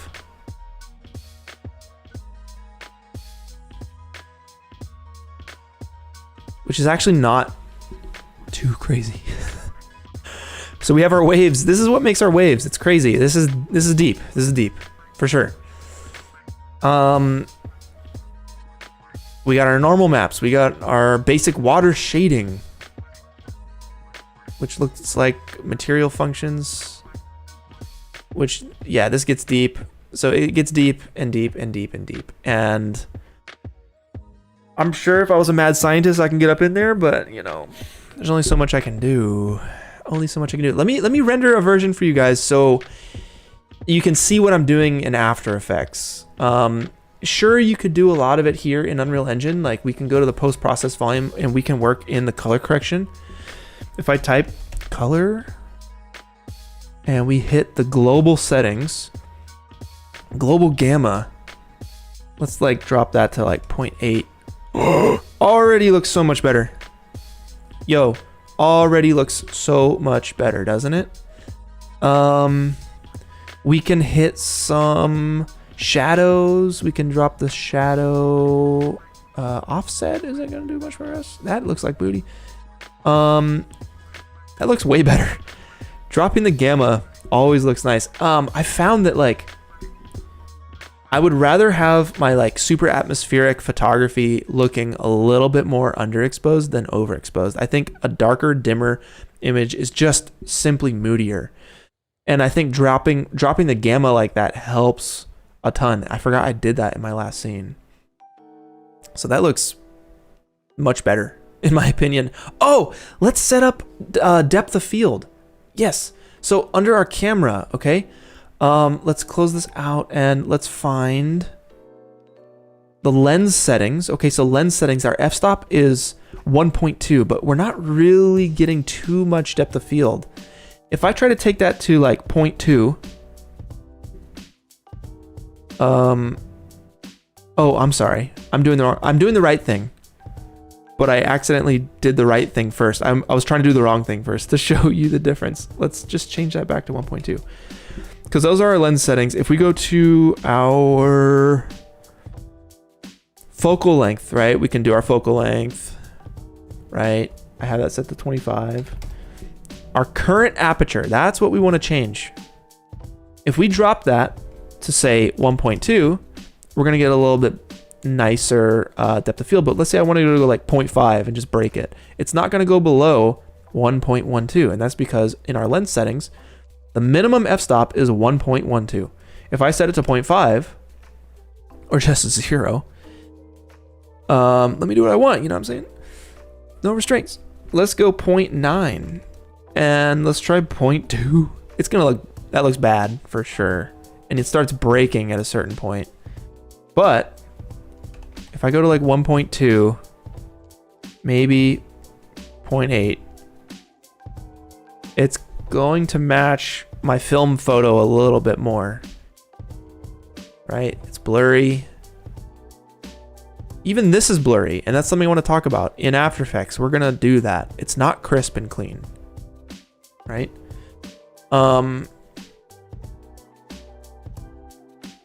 But I think 1.2 is probably fine. But let's try and render this thing so I can show you guys what's up. Current aperture 1.2 is good. Okay, I'm liking this. Let me take off the bloom. Let me take off the vignette. Let me take off the grain. Okay, so that's all in our post-process volume. Bloom. Where you at? Be gone, okay? You're chilling and you're cool. I dig it, but we're gonna get you later, all right? Grain. A necessity, but we're gonna do you right. Vignette. All right, same. We're gonna get you. Big difference, right? Big difference. But we're gonna get you later, okay? We're just setting you up for render. Get you looking nice. Okay. So what we will do is, in order to render this, we can go up here and we can click on high resolution screenshot, and we can set the multiplier to 2, so it renders 2 times the resolution, but scales it back down to our current resolution. Or no, does it scale it? I don't think it does. It just makes it bigger and better. And we'll go there and we'll find, boom. This is what we just rendered out. Okay, so you can do it like that. Or we want to do a movie. We're here to make movies, right? So what I will do is we want to do this through the movie render queue, all right? And in order to do that, we need a level sequence. We essentially have to have a timeline. It has to know how many frames we're working with, all right? So if we go in our content browser, right? We just go to content. I've done this before, but I'm gonna do it again with y'all. If we right click up in here and we go to animation level sequence, we're gonna make a level sequence, all right? That's essentially a timeline. And we're gonna hop into our timeline, which is 150 frames with nothing in it. Just like in DaVinci, just like in Premiere, just like in After Effects. You know, you gotta have something in your timeline. We have nothing right now. So we need to bring our camera in. It needs to know what angle do we want to render from. So we just drag our camera in. Boom. There you go. Right? So we're kind of in live view. We can change to our, let's see, where are you at? Under perspective, if we go to cinematic viewport. And I believe we need to select the camera. Yes, if we select camera and this existing camera, we should be seeing this. I don't know why. Cinematic viewport. Do we need to pilot this thing again? Pilot it. Okay, it won't let us pilot it. Default viewport. Forget the cinematic viewport. I was trying to do a thing, but now it's not doing a thing. Okay. G, hide our stuff. Let's get back into this camera. Why can I not get up in this camera? Let me delete this and this and try again. Yo, I don't know what is going on, but it will not let me up in this camera right now. Maybe that's a restart. Do I need to get out of the sequence? Do I need to delete the sequence? Let's try again. Okay, yep. We'll try again. Animation, level sequence. Let's get up in there. Let's drag our camera in. I know we need that camera. And we have it to 150 frames. That's really all we need at this point. And we want to export this, right? We want to export this. I also want to be at, well, this doesn't matter. 30 FPS, we'll change that later. We want to export this through the movie render queue. And this little clapboard right here, if I hit the ellipsis, you can choose which one you're going to go through. We want the movie render queue. All right, that's going to give us a lot more options to export this in the highest quality possible, right? Bam, movie render queue brings up this dialog box right here. Now, for some of you, that might not be available. That's because you need to go to settings, plugins, and you need to type render queue and check movie render queue on. That's what you need to do to use what I'm about to show y'all.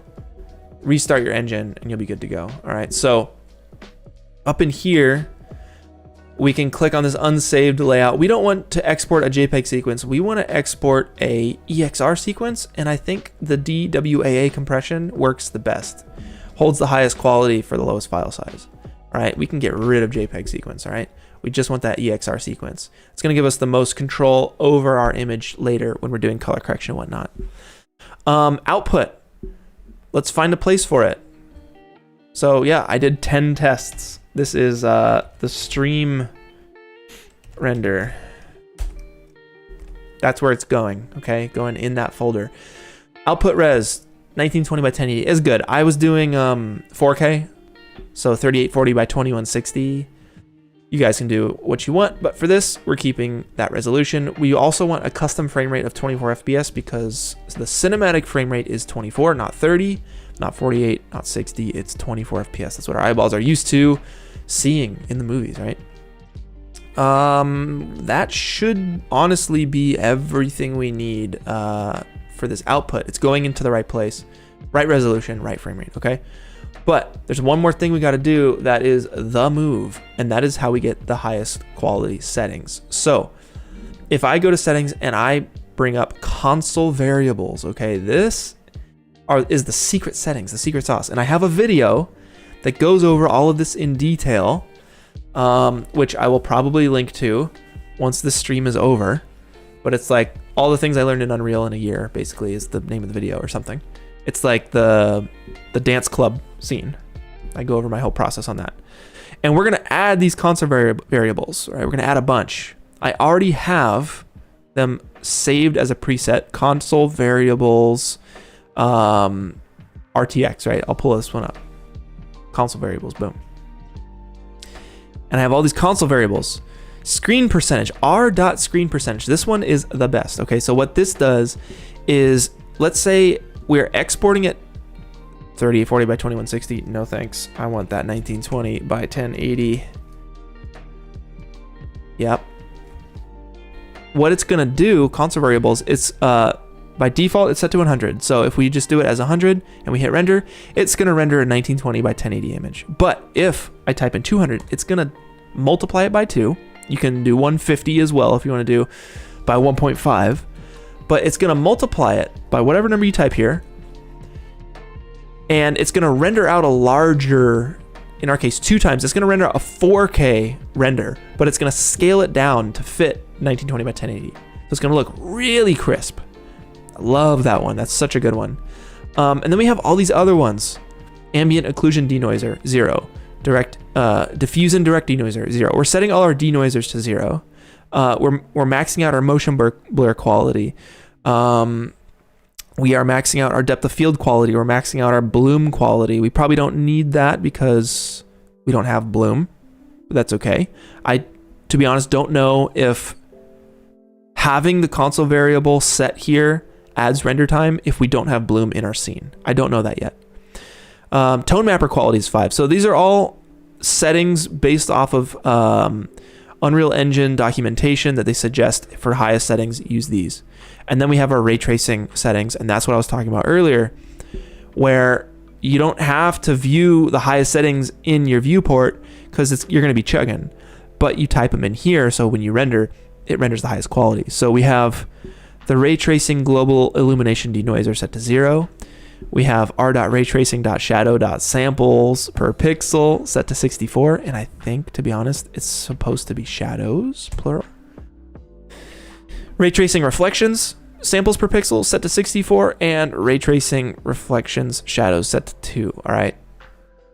Y'all can just copy this when you watch it later when you're doing this, and definitely make sure you save it as a preset so you don't have to type these every time, please. And the last thing, the thing that's helping our plants look nice and crisp in the wind, is anti-aliasing. So that's another one that we go to settings and we grab anti-aliasing. And the one thing I'm doing is I am setting this temporal sample count to 64. So it's going to render 64 images per frame, essentially. I'm going to set this to 32 just for example on the stream, so we can get through our final image a little faster. And then I'm checking this override anti-aliasing box, okay? And that's all you got to do for the anti-aliasing to set it up, right? We'll accept, and I am going to cross my fingers, drink some water, and hit render and see how this goes. You'll get this low quality preview, which will pop up, and we'll just make sure that we're rendering from the right camera, and it looks kind of like how it's looking in our scene. So let's see what it looks like real quick.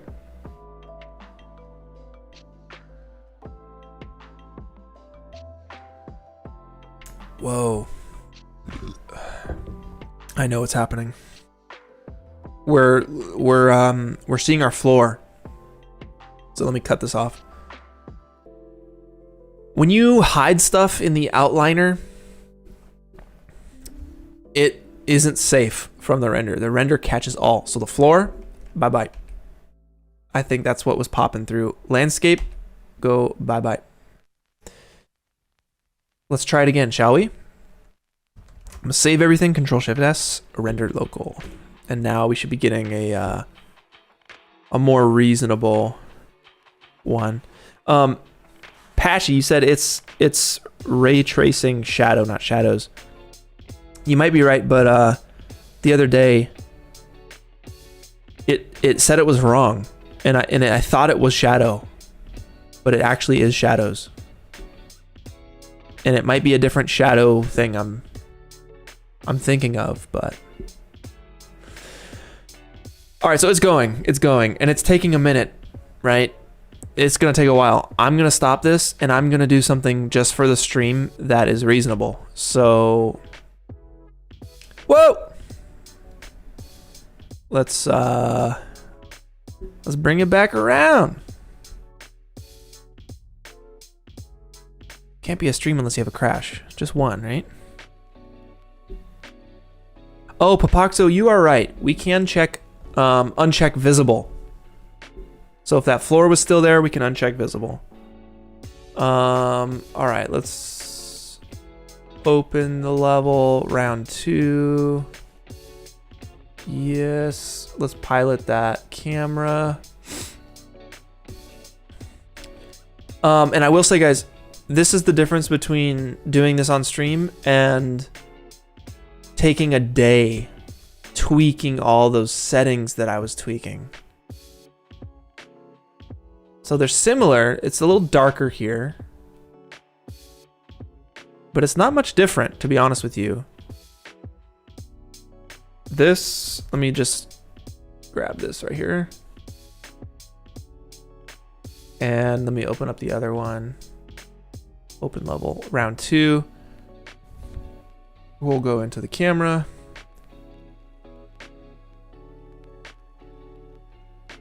And I'll snap this real quick.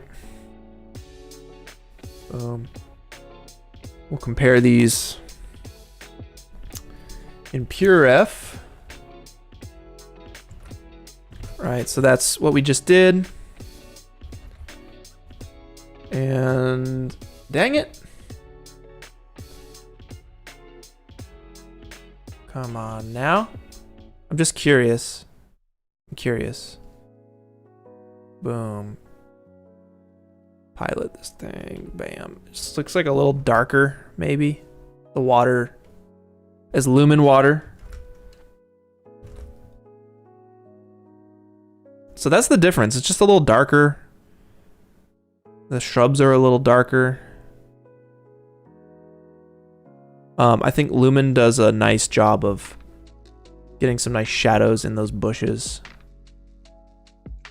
And this is just tweaking settings. Tweaking my settings.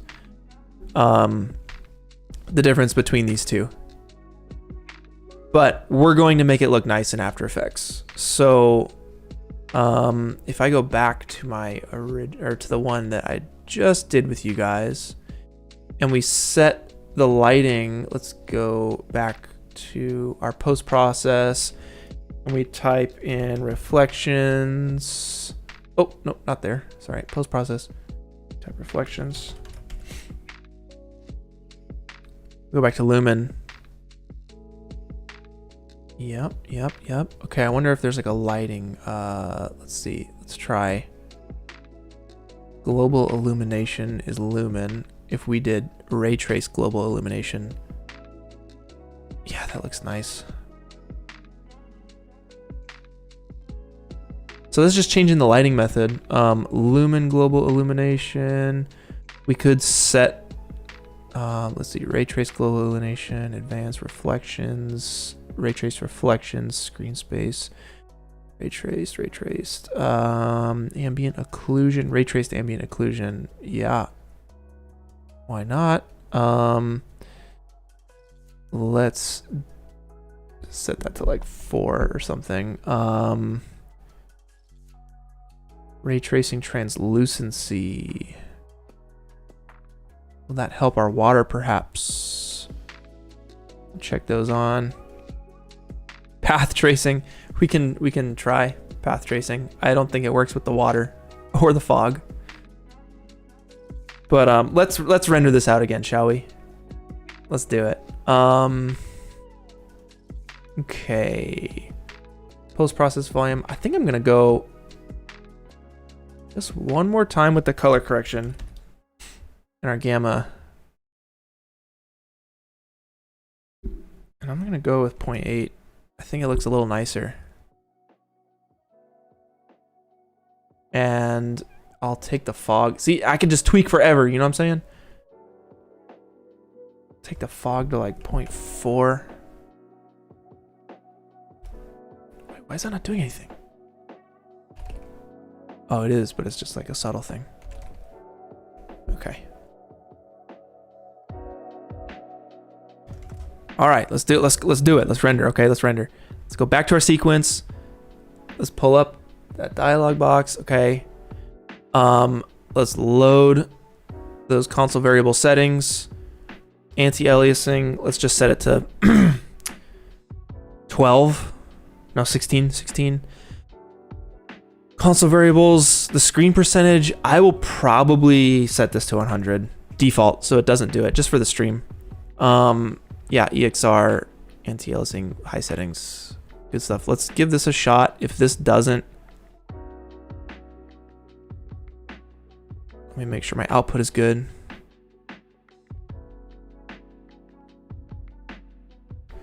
If this still takes forever, I'll just do like 1280 by 720 or something. Foxtrot, yes, there is a way to convert all models in level to nanite. All you have to do is select all your meshes, right click them, go to the very top option called nanite and enable it. That is it. That is it.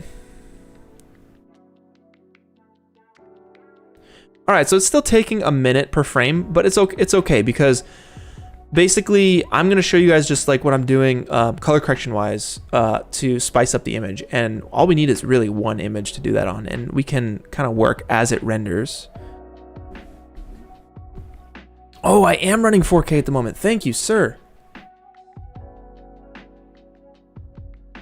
And you are right. It looks, no. See, look. r.raytracing.shadow.samples per pixel.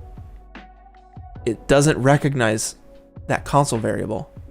And I think that's because they changed it. I think it needs to be shadows. Boom. Plural. Crazy, huh? You're right. 1920 by 1080. Accept, save, render. We're doing it right.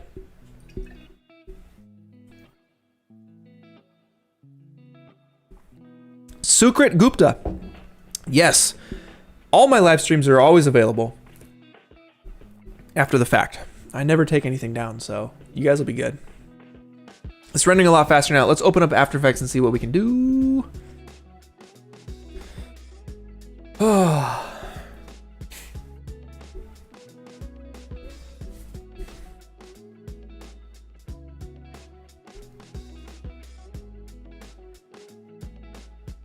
New project. Let's go ahead and open up our stream render. Boom, bring it in, drag it into a new composition. Okay.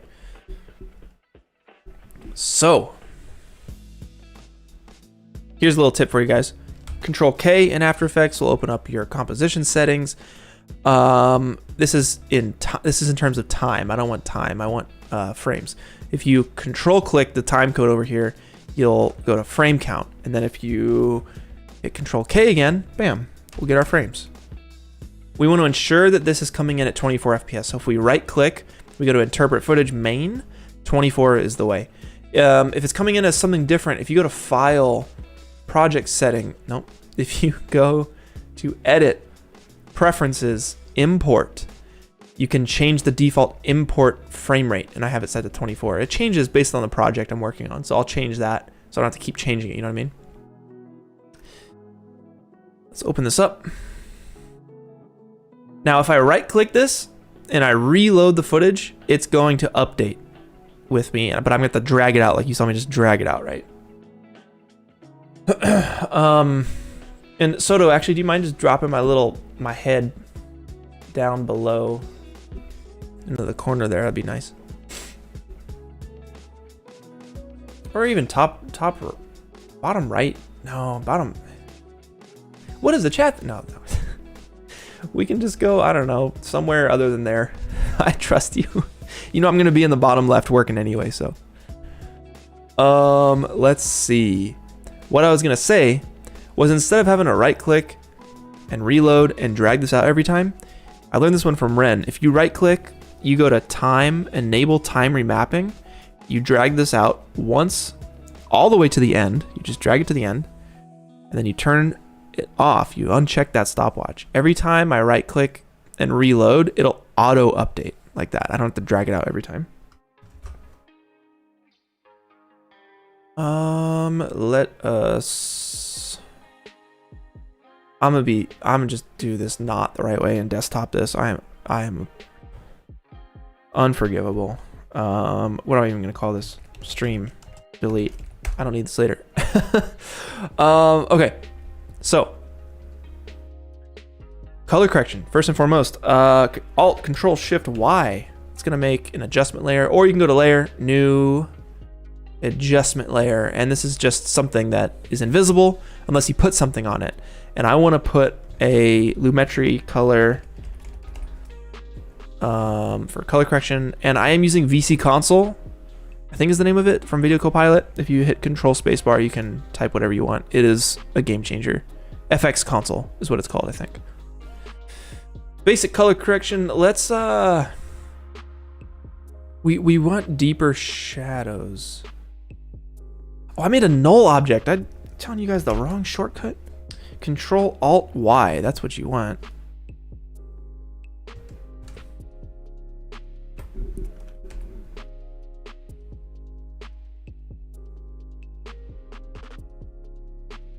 All right, so probably some deeper shadows. I know I want a vignette. Let me actually start with the vignette.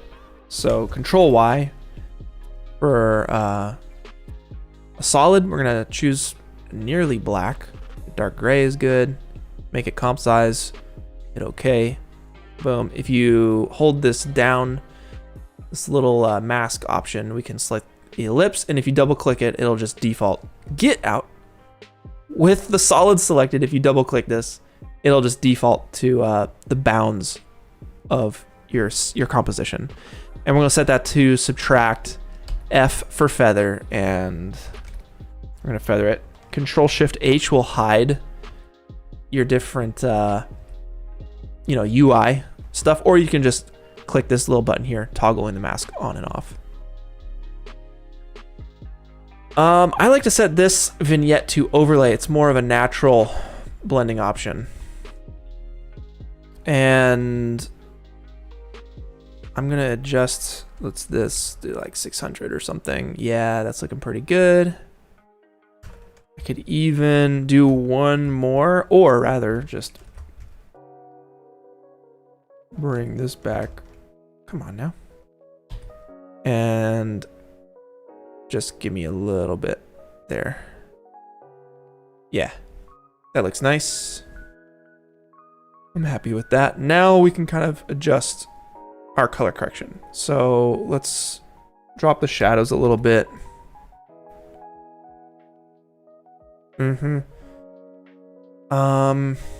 Let's get some bloom going. So I'm gonna duplicate the render, Control D, and I'm gonna give it a tint to turn it black and white. I'm gonna give it levels so we can really crunch the contrast. And then I'm gonna use a plugin called Frischluft, FL, out of focus. It's the best camera blur plugin that I've come across. Frischluft, FL, out of focus. Or you can just use fast blur, whatever. The point is, we just want to blur out this background. Okay, so basically we're focusing on bloom here. I want to first crunch the image. Let's turn off tint for now. Let's first crunch it. So we only want to deal with that white sky. We'll crunch the heck out of it. Maybe bring the gamma down. Something like that. It looks horrible.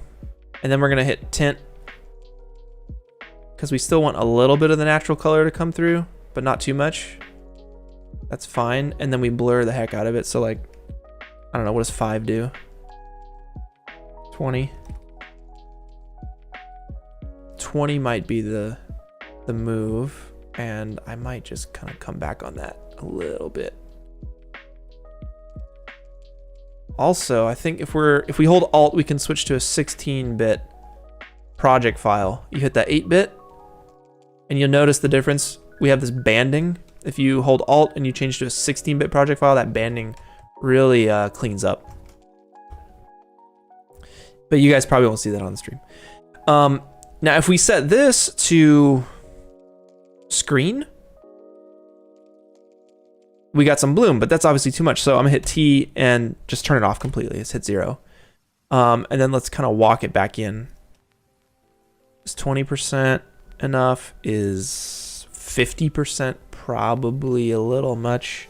Maybe we go 35%, so it's subtle, right? And then let's go ahead and boost the highlights. So it's a little bit, just a touch brighter. I like that. Yeah, that's pretty good. Let's reload our render. Right click, reload footage. Bam. Right, so we got these plants moving. We got the water rippling. It's looking nice.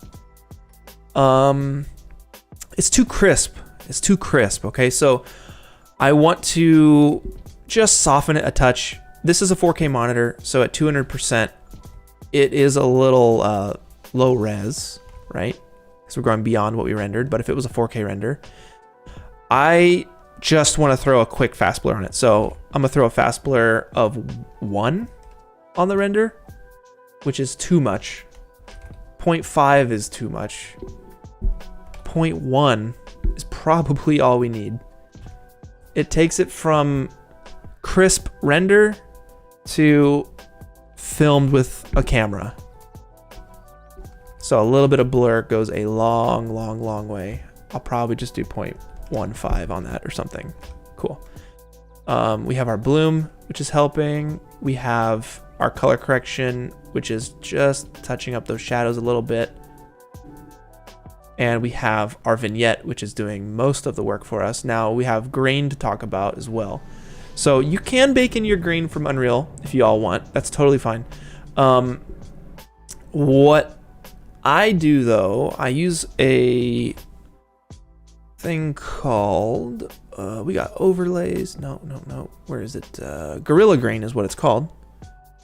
Stock footage, lens effects, Gorilla Grain. 35 mil pack, fine clean. That's the one. I love it. Bam. This is very subtle, y'all.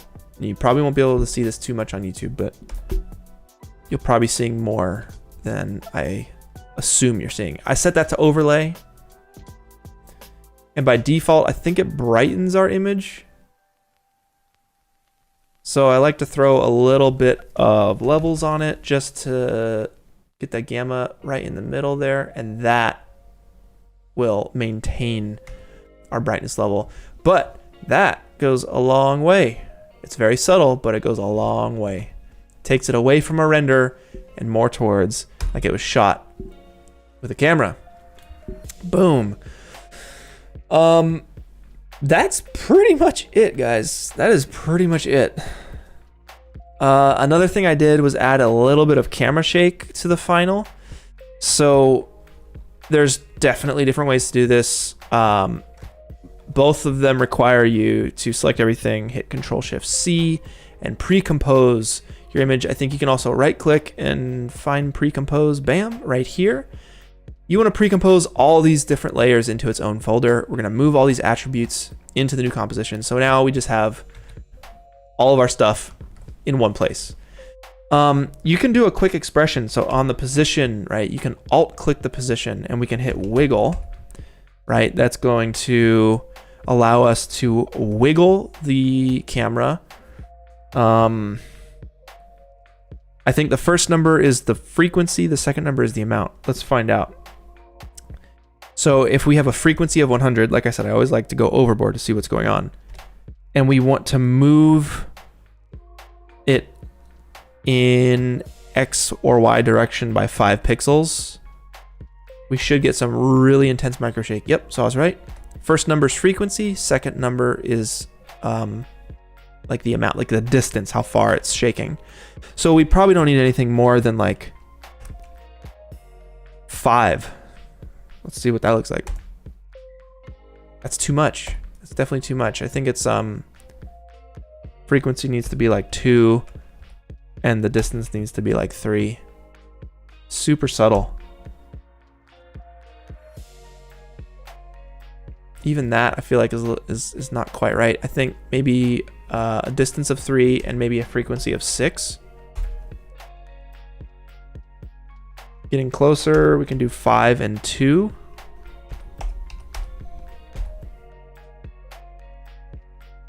Not bad. That's a little bit better. Yeah. Okay. Something very subtle. You'll notice it's going beyond the frame here. You can see. Yep. That's no good. So you can just scale it. In this case, it's not shaking so much. We can just do like 101 and you're set, right? And that is it. You know, you get your buddy to record some music for you, some ambient music, you put it to this and you're having a good time. I think that's it, you guys. That concludes the environment. I did it. My goal was to get to a final as quickly as possible. I guess the one thing I didn't show you guys was how to model this totem in C4D. Y'all are probably in Blender, but that's okay. Maybe I'll give you a quick overview. How are you guys feeling? You guys doing good? That was fun. That was great. Like, I had so much fun setting that up and working on that environment over the week. I think it's a really good way for me to learn to create stuff that I'm proud of and ultimately prepping for this stream at the same time. It's the Bob Ross method, you know? He painted 3 paintings. The first painting was done before the show. We got a grasp on what he was doing. The second painting was the live painting during the show. And then he did a third painting after the fact, taking into account everything he learned to paint the painting that was like the painting. I don't think I'm going to do this a third time, but I'll do another environment. And I think it's really fun. If you guys like this, definitely consider subscribing if you guys learned something. I'm almost at 1 million. Holy crap, I am almost at 1 million. So if you all are not subscribed at this point, definitely y'all know what to do. Hit the bell, do the stuff, and just come back, hang out with me. It's always chill here.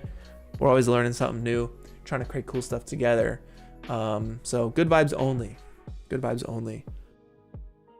Yeah, also, like, you know, you guys know, friggin' let me know what you guys want to see more of. I want to do more of these environments in Unreal. I want to help you guys learn Unreal. I want to demystify the program. It's not as scary as it seems. You're never going to make progress if you don't hop in. And I think now it's just becoming easier than ever to hop in, especially with William Fauché doing his tutorials, especially with Unreal Engine 5, just making things a lot easier. Now's the time to get in, y'all. Get in while the getting is good. But I'm gonna hang out with y'all for a little bit, answer some questions. If you guys have any questions, please just at me here. I'll answer any questions you guys may have about Unreal, about life. And then we're gonna get into the weekly challenge winners. I'll announce those. And I'm probably gonna go get some pizza. Get some pizza. Yeah. Heck yeah. That was fun. That was super fun. I feel very accomplished with this one. It gave me a chance to revisit St. John's, Newfoundland. That place is the freaking best. If you guys are all about fog and stormy weather, go to St. John's, Newfoundland, because it's amazing. One thing I don't think I touched on, actually, and I may have mentioned this, I know I mentioned this, but I don't know if I mentioned it here. Coming up with ideas, right? Coming up with ideas for renders. It can be difficult sometimes. And I love very, very much going out with this camera right here. This is the film camera. It's a Nicormat FTN. It's the camera I use to take all my film photos on. It is rusted now. This thing has been rusted, so I have to get a new film camera. It makes me very sad. This thing is the best. It's like 6 pounds, 7 pounds of just metal, all mechanical. This thing's the best. It was a Japanese camera in the late 70s. Anyway, I'm a scatterbrain, right? Back on topic. Going out, taking photos, whether it's with have it be your phone. It doesn't have to be a film camera. Whatever gets you excited to take photos, that's what you want to be doing, right? You go out, go on a hike, go on a trip, go out of country, whatever. Go travel. Please go travel. If you can, go travel. I know that COVID is a thing, but it's starting to ramp down. It's been ramped down. I'm ready to travel. I am dying to travel. Bring a camera with you. Take your own pictures. Learn how to use, if you want to step up from the phone, grab a cheap digital camera. Sony has a lot of good stuff. Learn how a camera works, because then you're going to learn how to better direct your scenes in 3D. It all comes from this right here. So, long story. I'm out taking photos, love taking photos. I come back and I have a batch of photos that inspire me to create more 3D stuff. And the whole point of me saying all this is use your own photos as reference to recreate. And then you can add things to them that weren't there originally. The Mortality Run piece of art I did with the car rocking with the wind and the ocean and the factory in the back, that was inspired from a photo that I took in Newfoundland as well. And I just added a bunch of stuff to it. I just kept going, kept adding. And I can certainly do that to this, to this thing that we just created. And you guys can too. It keeps your art original. You're referencing, you're copying your own stuff. That's freaking great. That's great. Copy your own stuff all day long. Recreate your own stuff. And it also keeps it more original too, because it's from you. It's your thing. And it's a great way to learn. So next time you're out, take some photos, maybe do some recreations. Could be fun. But let's get to some questions. You guys are up in here with some good questions. We still got 470 people in the chat. I really appreciate you guys. Thank you for hanging out with me. People who are working in Unreal 4, should they move to UE5? Yes. Finish your projects in UE4. Finish them and move on to 5. In my experience, yes. Yes. If you're part of a big studio and there's so many people working in Unreal 4.27 or whatever version they ended up on, that's a higher level decision. There might be reasons why it's not safe to move on yet, because 5 came out. It's publicly released. It's not in beta anymore. There's a lot of beta plugins. I mean, I love 5 because it builds stuff for you. It does stuff for you that you would have to spend so much time tweaking to get looking right. Lumen takes care of that. Also, Nanite allows you to just fill your scene with so much stuff. So I love it. Hypoxia, am I excited to judge the Rococo Loop Challenge? Heck yeah. Heck yeah. It's gonna be me, Ren, I think Peter, and William Fauché, the four of us with Sam from Rococo. We're gonna be judging these loop renders. I've seen some of them from y'all on the Discord, and I can't wait to dive in. It's gonna be fun. Where are the clouds in the render? Yo, there are no clouds in the render because, well, technically we're in the cloud in the render because it's fog. So we're in a cloud.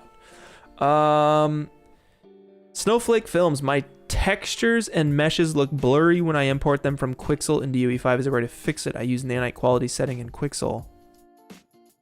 They look blurry. Snowflake. I don't know. You can try disabling Nanite in the mesh. Try disabling Nanite and see if it looks better. Also, try rendering it and seeing if what you render looks different than what you're looking at in the live viewer, perhaps. But it's kind of difficult to say without seeing it. Can I share my Calm music playlist? Yes, it is called Ambient for VFX and Reflection. Let's see, it's on Spotify. If you type ambient underscore for underscore VFX and reflection, I'll share this with you guys right here in the chat. Yeah, I listen to this music all the time to, let's see, let me grab this copy link. Bam. Ambient playlist for you guys. Boom. Yeah, I'm up on that all the time. It helps me, it inspires my work. I listen to it all week while making this piece of art. So it's a no-brainer for me. Is it possible that Lumen and Nanite come on Apple Silicon? Who knows, man? I don't know. It's a shame it's not on there at this point, but yeah, I am sure. Need more Unreal streams for sure. Ghost Trigger, I got you. Definitely, it's gonna happen. Maybe get William on for another stream. I would love that. I swear every time he talks, I learn something new. I agree. Yep, you're speaking the truth. What else? Astronomy Live. Is UE5 compatible with making VR experiences yet? Heard it wasn't compatible with VR out of the gate. I am sure you can do VR stuff with it, but I'm just talking about, but at this point, I've never done it myself.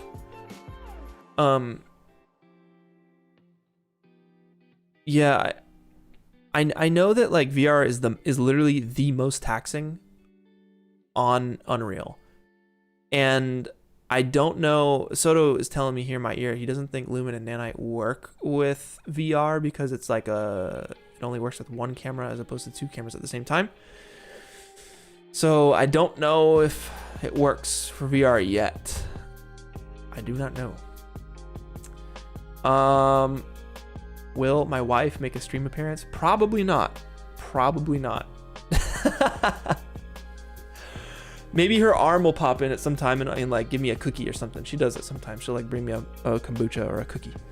But I don't think she'll say, who knows? I think she did one time, like early on. But she usually hangs out with friends while I'm streaming, so.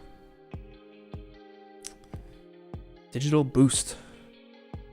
Your lessons have made you a very wise man. You know, I do what I can. As do you. We're trying to get through this and learn as much as possible, but I appreciate that. Anish, does Phong angle matter when importing models from C4D to Unreal 5? It's looking unsmooth. Sorry, very new to Unreal 5. I don't know if Phong angle matters in Unreal 5, to be honest with you. I don't know. But I think I've ran into that problem before. I would check the stream I did with Steve Began. It's an Unreal stream I did with Steve Began back in the archives. I think we may have ran into that in that stream. So check that one out. And use, if you're doing C4D, use the Datasmith importer. So you're gonna go to plugins in Unreal Engine and you're gonna type Datasmith. You'll check that, import your stuff that way from C4D. I think that could also help you. What else? Have I thought about doing some interior design experiments in Unreal 5? We normally work inside of Redshift and C4D, but the looks of things, Unreal could do a decent job for some setups. Absolutely, man. Yeah, I want to do some interior stuff. I want to do a series on like steam rooms, saunas, onsen kind of stuff. I love Mio steam room. The lighting in there is nice. It's foggy. It's totally up my alley. So I want to do some interior foggy steam room stuff. But yeah, I mean, with Lumen, I'm telling you, with Lumen and the bounce light, the global illumination is off the charts. Interior design is perfect with Unreal 5. It is amazing. What else you guys got?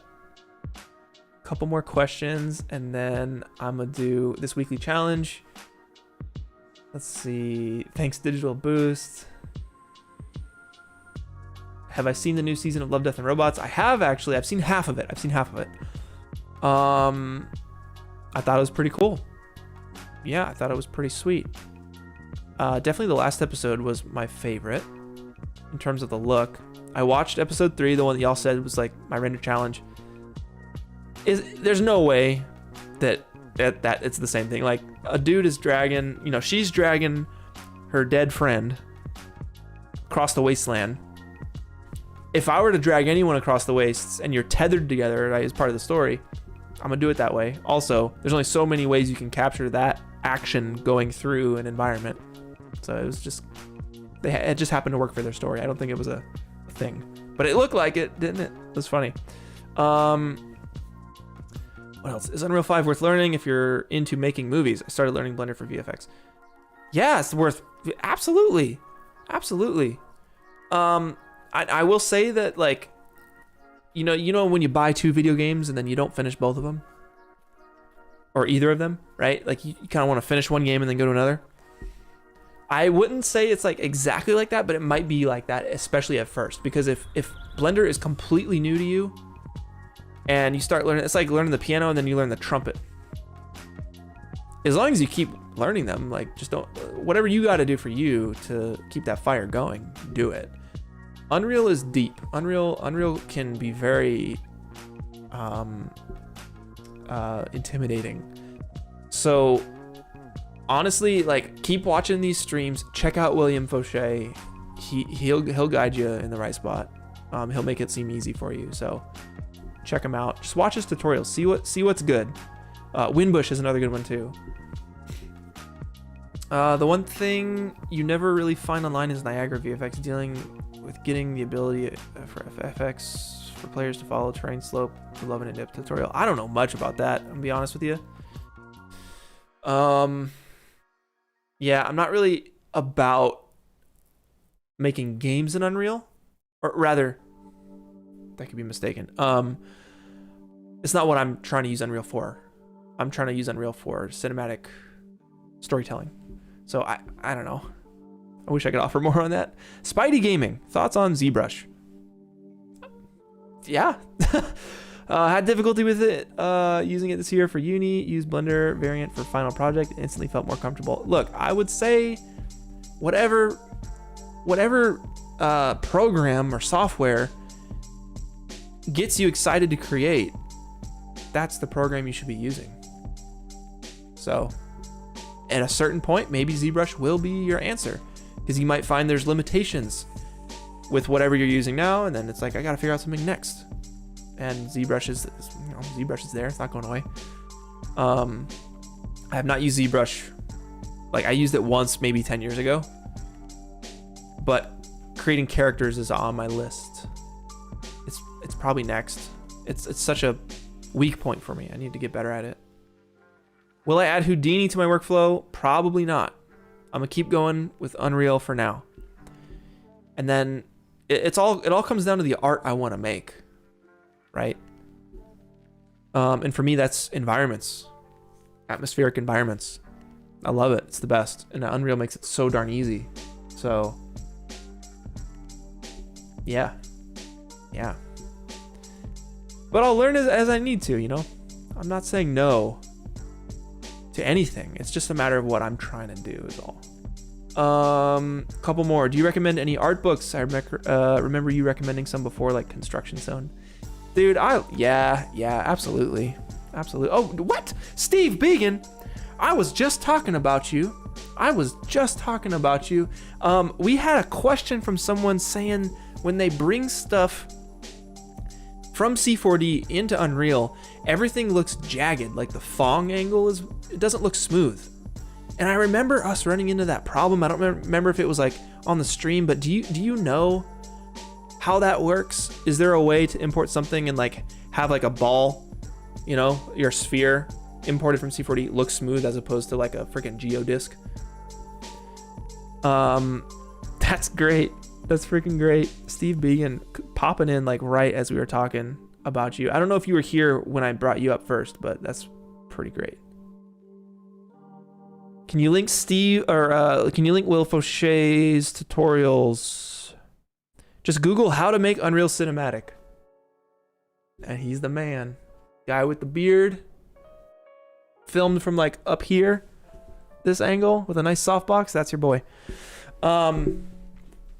Do I have any resources if you want to move from doing renders in Unreal 5 to actual game design? Oh, I have not looked up game design tutorials. I would start with just a YouTube search. From there, I would look up any sort of tutorials. I go to like Epic Games or go to Unreal Engine, the Unreal Engine resource page in the Epic Games launcher. And they have a tutorial area, like a resources area, and they have a bunch of like courses and stuff for free. So check that out. Namaste from India. Yo. Thoughts on C++ and its importance when it comes to Unreal 5? I don't know a freaking speck of C++, so maybe it makes you better in Unreal 5, but I'm not using it. Thanks Ronan for grabbing Will's channel there. I'll pin it. Okay, guys, let's talk about the weekly challenge winners, all right? Because the challenge was Monument. You had a week to create a monument render, and we're gonna talk about this right now. So Soto, if you can share your screen, which it looks like you already, yeah, can you share your screen so I can see what's going on? And then we'll hop into it. Let's see. Wait, what are you? Hold on, guys. We'll be there in two seconds. Yeah, restart it.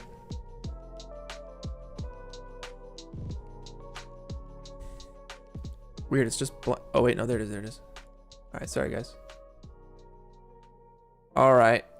Let's talk about these winners here. Art review. Let's hop on over. Yeah. Okay. So, like I said, the weekly challenge was Monument. You guys had a week to render whatever that meant to you. I picked the winners. We got some honorable mentions to get into. This is all done on the Discord server, linked below. You guys get 15 points if you win, 5 points if you get honorable mention. And that upgrades your rank. You can level up and everything, and climb through the ranks and have a sweet badge to show off. So first off, the first winner of the Monument Weekly Challenge is Elliot with the classic render, y'all, from 2001, Space Odyssey. I think this is so well done. Your lighting, man, your lighting is what looks so darn good. I wonder if this is Unreal. I wonder. But dude, your sky looks great. Your lighting looks great. Very soft and buttery. Your composition is spot on. The blocking and placement of the apes is spot on. Your grass maybe could use a little bit more, but whatever. It's looking solid, dude. Your assets are placed nicely. Your render quality is really great. You're firing on all cylinders, man. So congratulations, Elliot, for the challenge winner role this week. You get into that Pro Tier Lounge. It's gonna be a good time. You get those 15 points. It's gonna be solid. Who do we have next? We got Oren Cloud up next. Yes, dude, you need your own art book because all of your renders are looking so darn good. They're in this style. What a beautiful portfolio you have. And it's so cool to see you putting stuff out of this quality every single week. Another thing too, we have streaks. So if you post, I think if you do consistently post 3 times, then you will be on streak. And you'll get your badge, your art badge will go woof, it'll like catch on fire. Super sick. This looks freaking great, dude. Holy crap. The lighting on this is ridiculous. The composition is ridiculous. Your colors are amazing. Framing is really nice. The skulls look they almost look like they are untextured. I know they got some subsurface on them, it looks like. But part of me wants that skull texture, you know what I mean? But my goodness, congratulations to you for winning the weekly challenge, Oren Cloud. Super solid stuff. Who do we got next? It's our boy Ronan, our very own Ronan, one of the moderators. And when a moderator wins, everyone can win, okay? Just because someone's a moderator doesn't mean they can't win. This is purely based on the art alone, okay? No one's getting any special treatment. If the art's good, the art's good. And if we have a moderator win, like Ronan just did right now, what we do is that moderator, so Ronan will choose one of the honorable mentions and gift the challenge winner role to that honorable mention. So it's not like he's taking up a spot or anything, just to make that clear. This is beautiful. Really solid lighting. I love it when a foreground element is out of focus in this like big scene like this. It makes it feel like just so massive. And you know, there's different movies that do this kind of shot. It's a very basic thing. It's just a shallow depth of field. But when it's across such a wide landscape like this, usually you have to have you have to have ND filters. You have to have a real low aperture lens, which it's hard to do in real life, especially when you're so zoomed out at like a 25 mil or 20 mil like this might be. It's just a really cool look. I dig it, and it's good color, good lighting, nice little statue, or statue-esque. It's just monolith coming up out of the ground, these two buildings. So congrats, Ronan, very good stuff. Next up we have Sky going classic. This is a monument for sure. It's so good. It's lit so well. It's so clear. It's so clean and crisp. It just works. It's freaking solid. You did a really good job with your composition. You framed it well. You vignetted it with those trees there, which is always a great hack. It's always, you're vignetting your subject naturally with the trees. If you go back to Ronan's, you can see he did the same thing. He's vignetting his those buildings with those foreground pipes and the character and everything. So very similar. But yeah, Sky, really good stuff. Congratulations on the win. It's looking really great. Keep it up. And I hope to see you doing some cool stuff next week as well. And finally, the last winner is Zeus Creates. My goodness, I love the color on this one, man. I love the color. I know you were here on the stream previously. I hope you're still here. But man, it's looking good. I really love your lighting and your color on this. And your angle too. It's not a typical angle that you'd see. So I wonder, did you use reference for this? Did you find something that inspired you to choose this angle? Because it's not like a go-to angle, I really dig it. It's really, really nice. I think the only thing I'd add would probably be just more detail, more shrubs, more plants on the outskirts of things. Could probably help a little bit. But man, other than that, dude, this is freaking great. Your God rays are solid. The birds are looking good. I'd love to see the animated version. But let's hop into the honorable mentions. All right, we got our 5 winners. First up, I want to shout out Capes on my back with this nice little monument, this forest monument. You got your little your reference up top, little Easter egg up top on that thing. I just love this lush forest environment. I think it's beautiful. It's framed nicely. It's lit nicely. It's composed nicely. You're doing really good stuff, so keep it up. Feisty Cadaver is next. What you got? Very Simon Stollenhag, extremely Simon Stollenhag. But he's one of the greats. So you're doing a good job.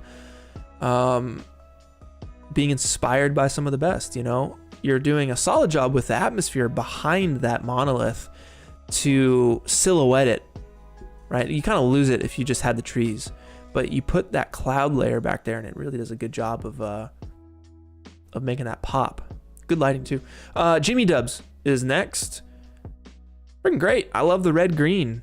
Really good color contrast. It's a good way to pop your subject out if it's contrasting colors. Good cloud layer there too, nice and puffy Pixar looking clouds. Pretty nice environment too. I think you could probably hide the seam of the water and the rock there on your lake on the left side with maybe some more shrubs, more smaller rocks or something, and a character maybe on that hilltop having a picnic in like a yellow or blue dress. That's dying for a subject. Why is there no subject? It's even lit there for a subject. Yeah. Oh, there's a person. It's too tiny. It's so tiny. I can't see it. I eat my own words. Lord Cabbage. Lord Cabbage is next. Classic, man. Super good. You're doing the same thing. You're framing your subject here naturally with the trees, with the mountains, shining a bright light behind them to silhouette them and really put the focus on your statue. That's good composition. That's good lighting. And I want to shout you out. That's good stuff. Luco is next. You're doing cool stuff here. I love your lighting and I love the idea. This is really cool. And you're doing it. Y'all are catching on. You got your vignette, natural vignette with the rocks in the foreground, shaping your image and directing your eye towards the subject, which I'd say is this rocky masked character, and then your eye definitely goes down to the character just below. So you're doing it, killing it. Really good stuff. Madhav Ramesh, we got you next. Freaking love this, man. This came close to winning for me. I love your color, your green, cyan, yellow. Such a beautiful palette. So lush. I love like the painterly layer you have on top. I want to be here. I want to be here. You're killing it. Such a good job. Great work. Marcus Seam, I think is your name. You went classic. You went literal with it. The Washington Monument. And this is freaking great. This is near photoreal. It's lit beautifully, and you chose a perfect time of day to represent. Yeah, man, hats off to you. That is really good stuff. Metatrox is next. Real interesting scene here. Very like high fantasy kind of vibes I'm getting here. I'd probably move your moon out from behind that rock. It's like a little, maybe I'd make it a little smaller, pop it out to the left a little bit more maybe. Your character on the bottom left, I'd probably get them in a little bit more, featured a little bit more. I want to see this person on the rowboat. There would be the true subject. I feel like your subject is just out of frame a little too much. Your lighting is beautiful. Killed the lighting, man. Really good stuff on the lighting. And I think there's some sort of like character holding out their hands with a waterfall cave situation going on in their head or their hood. I'm missing that a little bit. I wish I could see that is a person a little bit more, as opposed to, it just looks like a rock. If I squint, it's just a rock, you know? So I'd work on trying to frame them a little bit more. You could potentially do that with like a light layer. Like if you were to, what's the best way to describe this? On their left side, the shadow side, they just kind of need a rim light essentially. So maybe you pop them out from that rock a little bit more or something. I don't know, but it's really good stuff. The lighting is what is my favorite. The colors too, super solid. And of course the atmosphere. Anyway, moving on. Edward, you're next. Beautiful, man. Really good detail, really good render. Your lighting is solid. I love your scene. Again, you're silhouetting your subject, your monolith naturally with those ice walls. And I just loved your lighting and your puffy snow. down below. It looks really good. So shout outs to you. And next up we have Monument to Cats _CC. I don't know if that's your name, but I like what you said. You said, in a way, it's the tallest thing in the room, and it's basically a monument to cats. And your render quality was so freaking nice that I had to give you a little shout out here. I think it looks beautiful. So congrats. Probosky is next. This is really cool. This is like I think the only person who went this far modeling wise on their monument and it actually looking this nice. You featured it. It's not about your environment really, it's about your monument. So I think you modeled a really cool thing. You lit it well. It's colored nicely. And yeah, it definitely piqued my interest. So it's good stuff. And we have Game Factory. Shout outs to Game Factory. Dude, yes. Freaking love your lighting. Love your lighting. And the angle is super solid too. Great detail. Great scene that you have going on here. Super creepy. Very cinematic. Yeah, dude. This is killer. Very good stuff. And I think lastly, we have Tryogi. Beautiful. This reminds me a little bit of Love, Death, and Robots. I wonder if it was inspired by that. You had two versions. You had an oil painting filter and you just had the render. I preferred just the render, so I grabbed that one. The oil painting filter seemed too much like a filter. That's a tough one. That's a world that I hadn't dipped into yet, the filter world. But I know there's some really good stuff out there, so definitely keep doing your research. The trick is to not make it look like a filter. That's the hard part. But this is awesome, dude. You got some nice God rays coming in here. It's a really nice setup. My only thing was like, I don't really see the monolith. I don't see the monument. So that would be my biggest note. Is like, it probably just needs to better match the prompt a little bit more. But I think your lighting is solid. I think your render quality is solid. So keep it up. Just try and. I'm sure you had your way. I'm sure you had your thoughts on why it matched. But I know there's a structure way out there. Just hard to see. And that's it, y'all. That is it. Congratulations to the winners. And if you guys want to participate in the new weekly challenge, like I said, we're running them every single week. Down in the description, we got the link to the Discord. Come hop in with us. We got a good community of people. There is a Patreon version of the Discord server, but you honestly, you get most of it for free. We were kind of going back and forth on what's free, what's Patreon. And we've always felt that the weekly challenges should be open to everybody because we don't want to hold back the education from everyone. Patreon gets you like Patreon Lounge, game nights. We'll hop in for game nights once a month, that kind of stuff. And as far as the Discord server is involved, but yeah, I think this prompt is a useless invention or something like that. I'm pretty sure it's a useless invention, and it'll be fun. Create your own useless invention. Should be cool. But I'm gonna keep working on some environments. I'm very excited to keep going with that. I will be posting a video. So this is my stream for the month. I stream once a month and I post once a month. So 2 videos per month. Definitely subscribe if you guys want to catch my next video that's coming out. And it's going to be on how to create an in-depth environment in Unreal Engine, step by step. So it's kind of like what we did here, but the 15 to 20 minute version, hitting every step along the way with all of my fine tweaking and refining already done, right? So I'm just gonna try and get you guys there as quickly and as efficiently as possible. So that comes out, I believe, on Saturday, July 25th. Don't miss it. It's gonna be a good one. And yeah, keep creating, keep having fun, guys. I'll hang out with you for the next 5. And then I'm gonna get some pizza. Pizza! I need water. If you guys got questions, hit @pwnisher here and I'll answer. Epoxo, no videos today. Apologies. No videos today.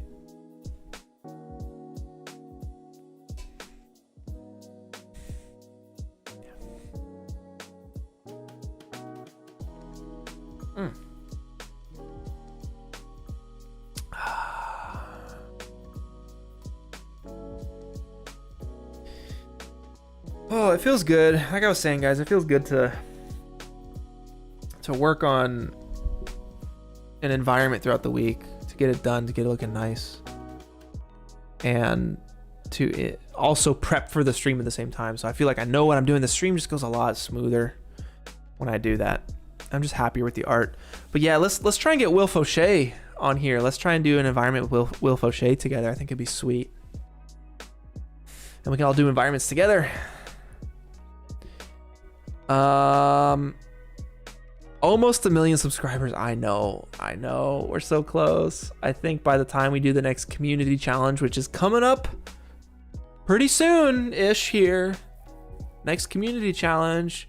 We got the prompt. Me and the moderators, we got the prompt. Just gotta start building the project files. We're gathering the sponsors. We're getting the prizes together. So get ready, y'all. It's gonna be another 1 month challenge. You know the deal. Get the montage together. Do a nice little judging session with some guests. All renders, top 100, custom music. It's gonna be good. It's gonna be good. Favorite pizza topping? Pepperoni, man. Pepperoni. And is pineapple justified? I used to think, absolutely, get this pineapple off my pizza. But you know what I think I had the most problem with? Was the ham. I hate ham. Get the ham off my pizza. I willingly order pepperoni, pineapple, jalapeno, and basil pizzas. That's a move now, you know? It's good. Okay, Ghost Trigger, did I figure out how to get the contrast, saturation, brightness parameters added to my material instance? I did not. That is something that I'm going to add to, it's part of the research I'm doing for my next pre-edited tutorial that's coming out on July 25th. I'm gonna try and get that included in that video. There's lots of little things, lots of little tips and techniques to be talked about in that next video in 2 weeks. So it's on the list, no doubt. Saipo, yeah, Soto's in the ear, dude. He's talking to me. He's telling me everything I'm saying. He is saying to me a fraction of a second. Oh my God, I can't talk when you do that. We got to get a mic for Soto so we can pop in here. I think that'll be great. Can you give us a hint to the community challenge topic? Soto, what do you think? Mods, what do you think? Can we give the tiniest hint? Or shall we not? Shall we just say it's coming and to be excited? I don't know. One letter of the name, M. M. That is, it starts with an M. That gives you nothing. Absolutely nothing. In fact, you're more confused at this point. But, you know, we'll dish out some info as we get closer. All right, we're gonna hype it up like we did last time. We're gonna hype the release date. We're gonna hype the name. Shout outs to Visual for really wanting to do that. I think it's a great idea. He put together some cool promo stuff for the last challenge, and we'll be working on some stuff this time too. Yeah, it's gonna be sick. It's gonna be sick. It's not the America challenge. No, it's not that. It's not macro. It's not masculine men challenge. It's not the Morbius Mark Twain challenge. It's not the meat challenge. It's none of that stuff, guys. It's none of that stuff. It's not Morbin time. No, it's not the macaroni challenge. Confirmed. It's not that, okay? I promise. Am I a pro artist? I mean, pen sketching on a 2D sheet, and how do you apply it to hold on now. Zycro, okay, am I a pro artist? Who knows? What's the definition of a pro artist? I don't know what the definition of a pro artist is. Who knows if I'm a pro artist? I just like making art. I mean pen sketching on a 2D sheet. Ooh, I don't know what you mean by that, but I will infer that you're talking about a little Wacom tablet, perhaps. They have the paper version of this. where you actually overlay paper, and there's a special pen where you draw on the paper, and the paper, like you're drawing, transfers to Photoshop. It's pretty crazy. It's the Intuos Pro 5 paper version. Freaking sick. And then how do I apply that skill to 3D art? How do you apply pen sketching to 3D art? Well, I don't know. I mean, I think learning the piano would help you play the trumpet better, because you're learning music theory, where the notes are, chords, scales, patterns, all that good stuff. And I'm sure drawing helps with 3D art. I'm sure it does. I love drawing. I think for me, my first instinct on how drawing helps 3D art would probably be, one, it helps you come up with stuff off the top of your head. Two, if you're drawing stuff that exists, it trains you to look at what you're creating. So you're always using reference. And using reference is one of the freaking biggest parts of creating 3D art or any art, is they always have a reference. Know where you're going. Know where you're going. Just like in Civilization 6, a game I've been playing recently. Am I going for a domination victory? Am I going for a culture victory? You know? Religious victory? You're going to play the game very differently based on what victory type you're going for. Same with 3D. The art you're creating is going to be vastly different. You can create anything. So having a North Star, having a guiding point onto what you're trying to go for through reference is great. It's a must, honestly. How that relates to art and drawing, drawing your reference. There's a million ways to relate it. A million ways. I'm gonna get that pizza pretty soon. You say pro equals getting paid to do it, Ian. Can you be pro and not be paid to do it? That's the question. I think maybe, yeah, depending on your skill. Like if you're so good, but you're not being paid to do it either anymore, or you have never been paid to do it, are you a pro? Yeah, I don't know. It's a conundrum. Yeah, visual, talking about drawing, you learn about light, form, shape, composition, of course. Yeah, there's so much to be taken from drawing. Am I wearing Vessies? No, I am wearing socks. The red square looks like I have a health bar. It kind of does, doesn't it? That's my stamina bar, or my my water intake bar.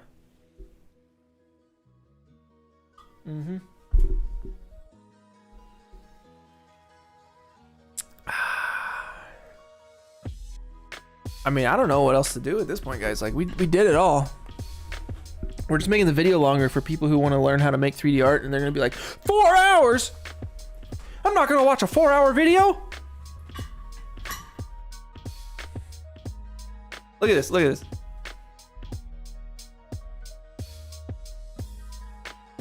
Rococo sent me a plant, y'all, for getting married. Look at this. That's a little terrarium. I want to model this. I want to render this thing. Oh yeah, I got married. Big deal. Big moves. Pretty sweet. Pretty freaking sweet. Guys, I think that's it. You know, we had a good stream. You guys are amazing. Thanks for hanging out with me. We got 400 people just listening to me rant and go on and on. You guys are great. Keep learning, keep growing. Y'all know what to do. Weekly challenge in the Discord down below. Sign up on the Discord. It's free. Sign up, freaking subscribe. Of course, that's free. Don't miss the community challenge coming out in very soon-ish. You guys just stay tuned. All right, stay tuned. What else? July 25th, I got a video coming out on how to make more environments in Unreal Engine and make them look photoreal and make them look nice, step by step by step. So it'll be like the shorter version of this, but with a new environment. A new environment. I'm gonna bounce. It's pizza time. You guys are great. Thank you so much. Catch you soon. Stay safe. Stay healthy. Peace out, guys. Later. Bye.